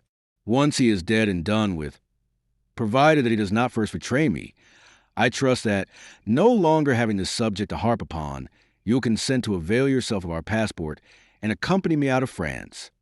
Honor does not, for instance, suggest to you that you should repair to the conciergerie and take the place that belongs to you and which another is filling? A sudden light of comprehension swept now into his face. At last I understand what has been in your mind since yesterday, what has made you so odd in your words and manner. You have thought that it was perhaps my duty as a man of honor to go and effect the rescue of this fellow. But, my dear child, bethink you of what he is and of what I am. Were he a gentleman, my equal, my course would stand clearly defined. I should not have hesitated a moment. But this canaille, my FOI, let me beg of you to come to your senses. The very thought is unworthy in you. I understand you, she answered him, very coldly. You use a coward's arguments, and you have the effrontery to consider yourself a man of honor, a nobleman. I no longer marvel that there is a revolution in France. She stood surveying him for a moment. Then she quietly left the room. He stared after her. Woman, woman, he sighed, as he set down his napkin and rose in his turn. His humor was one of pitying patience for a girl that had not the wit to see that to ask him, the most noble d'Ambrival, to die that La Bellay might live was very much like asking him to sacrifice his life to save a dog's. Chapter 23. The Conciergerie. It wanted but a few minutes to noon as the condemned of the day were being brought out of the conciergerie to take their places in the waiting tumbrils. 14 they numbered, and there was a woman amongst them as composed as any of the men. She descended the prison steps in nonchalant conversation with a witty young man of some 30 years of age, who had been one of the ornaments of the pre-revolutionary salons. Had the pair been on the point of mounting a wedding coach, they could not have shown themselves in better spirits. Aristocrats, too, were the remaining 12 with one exception, and if they had not known how to live, at least they could set a very splendid example of how to die. They came mostly in pairs, and the majority of them emulating the first couple and treating the whole matter as a pleasantry that rather bored them by the element of coarseness introduced by the mob. One or two were pale, and their eyes wore a furtive, frightened look, but they valiantly fought down their fears, and for all that the hearts within them may have been sick with horror, they contrived to twist a smile on to their pale lips. They did not lack for stout patterns of high bearing, and in addition they had their own arrogant pride, the pride that had brought them at last to this pass, to sustain them in their extremity. Noblesse less obligate. The rabble, the canaille of the new regime, might do what they would with their bodies, but their spirits they could not break, nor overcome their indomitable pride. By the brave manner of their death, it remained for them to make amends for the atrocious manner of their lives, and such a glamour did they shed upon themselves by the same brave manner, that it compelled sympathy and admiration of those that beheld them, and made upon humanity an impression deep enough to erase the former impression left by their misdeeds. Like heroes, like sainted martyrs, they died, these men who, through generation after generation, had ground and crushed the people neath the iron heel of tyranny and oppression, until the people had, of a sudden, risen and reversed the position, going to excesses in their lately awakened wrath, that were begotten of the excesses which for centuries they had endured. Last of this gallant and spruce company, for every man had donned his best and dressed himself with the utmost care, came Karen La Bellay. He walked alone, for although their comrade in death, he was their comrade in nothing else. Their heads might lie together in the sawdust of Sanson's basket, but while they lived, no contact would they permit themselves of body or of soul with this sans-culotte. Had they known why he died, perhaps they had shown him fellowship, but in their nescience of facts, it would need more than death to melt them into a kindness to a member of the convention, for death was the only thing they had in common, and death, as we have seen, had not conquered them. As he was about to pass out, a jailer suddenly thrust forward a hand to detain him, and almost simultaneously the door, which had swung to behind the last of his death fellows, reopened to admit the dapper figure of the incorruptible. He eyed Karen narrowly as he advanced into the hall, and at the composure evident in the young man's bearing, his glance seemed to kindle with admiration, for all that his lips remained cruel in their tightened curves. Karen gave him good day with a friendly smile, and before Robespierre could utter a word, the young man was expressing his polite regrets at having balked him as he had done. I had a great object to serve, Maximilian, he concluded, and my only regret is that it should have run counter to your wishes. I owe you so much. Everything, in fact, that I am filled with shame at the thought of how ill a return I am making you. My only hope is that by my death you will consider that I have sufficiently atoned for my ingratitude. Fool, croaked Robespierre, you are sacrificing yourself for some chimera, and the life you are saving is that of a very worthless and vicious individual. Of your ingratitude to me we will not speak. But even now, in the 11th hour, I would have you bethink you of yourself. He held out his hands to him, and entreaty was stamped upon Robespierre's countenance to a degree which perhaps no man had yet seen. Bethink you, cher Karen, he began again. But the young man shook his head. My friend, my best of friends, he exclaimed, I beg that you will not make it harder for me. I am resolved, and your entreaties do but heighten my pain of thwarting you, the only pain that in this supreme hour I am experiencing. It is not a difficult thing to die, Maximilian. Were I to live, I must henceforth lead a life of unsatisfied desire. I must even hanker and sigh after something that is unattainable. I die, and all this is extinguished with me. At the very prospect, my desires fade immeasurably. Let me go in peace and with your forgiveness. Robespierre eyed him a moment or two in astonishment. Then he made an abrupt gesture of impatience. Fool that you are, it is suicide you are committing. And for what? For a dream, a shadow. Is this like a man, Karen? Is this... Will you be still, you animal? He barked at the jailer, who had once before touched him upon the arm. Do you not see that I am occupied? But the man leant forward and said some words hurriedly into Robespierre's ear, which cast the petulance out of his face and mind, and caused him of a sudden to become very attentive. Ah, he said at last. Then, with a sudden briskness, let the citizen Lallet not go forth until I return, he bade the jailer. And to Karen he said, You will have the goodness to await my return. With that he turned and stepped briskly across the hall and through the door, which the jailer, all equality notwithstanding, hastened to open for him with as much civility as ever the haughtiest aristocrat had compelled. Saving that single jailer, La Bellay was alone in the spacious hall of the conciergerie. From without they heard the wild clamoring and searing of the mob. Chafing at this fresh delay, which was as a prolongation of his death agony, La Bellay was pacing to and fro, the ring of his footsteps on the stone floor yielding a hollow, sepulchral echo. Is he never returning? He cried at last. And as if in answer to his question, the drums suddenly began to roll, and the vociferations of the rabble swelled in volume and grew shriller. What is that? He inquired. The jailer, on whose dirty face some measure of surprise was manifested, approached the little grating that overlooked the yard and peered out. Sacre nom, he swore. The tumbrils are moving. They have left you behind, citizen. But La Bellay gathered no encouragement, such as the jailer thought he might, from that contingency. He but imagined that it was Robespierre's wish to put him back for another day in a hope that he might still loosen his tongue. An oath of vexation broke from him, and he stamped his foot impatiently upon the floor. Then the door opened suddenly, and Robespierre held it whilst into the room came a woman, closely veiled, whose tall and shapely figure caused the young deputy's breath to flutter. The incorruptible followed her, and turning to the jailer, Leave us, he commanded briskly. And presently, when those three stood alone, the woman raised her veil and disclosed a face he had expected, the beautiful face of Suzanne de Belcourt, but, alas, woefully pale and anguished of expression. She advanced a step towards Karen, and then stood still, encountering his steadfast, wonder-struck gaze, and seeming to falter. With a sob, at last she turned to Maximilian, who had remained a pace or two behind. Tell him, monsieur, she begged. Robespierre started out of his apparent abstraction. He peered at her with his short-sighted eyes, and from her to Karen.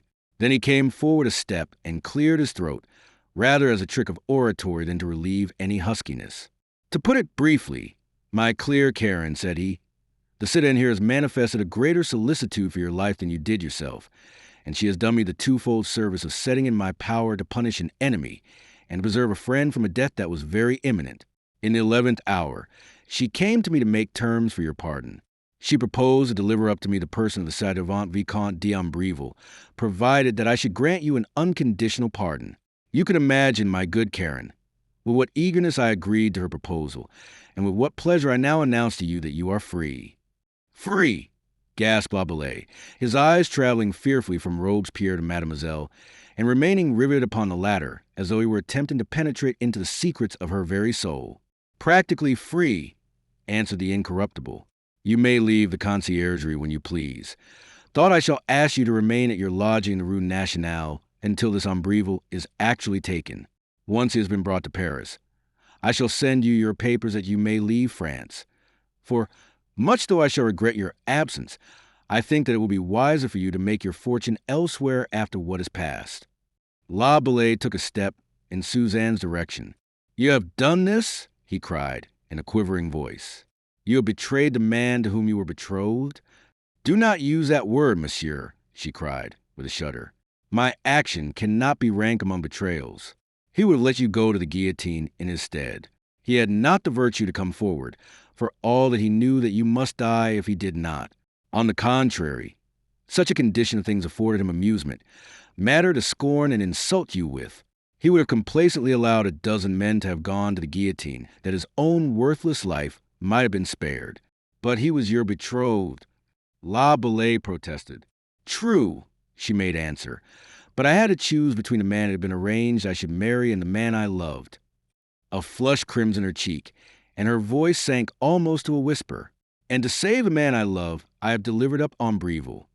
Suzanne, the name burst from his lips in a shout of wonder and of joy ineffable. In a stride, he seemed to cover the distance between them, and he caught her to him as the door slammed on the discreetly departing Robespierre.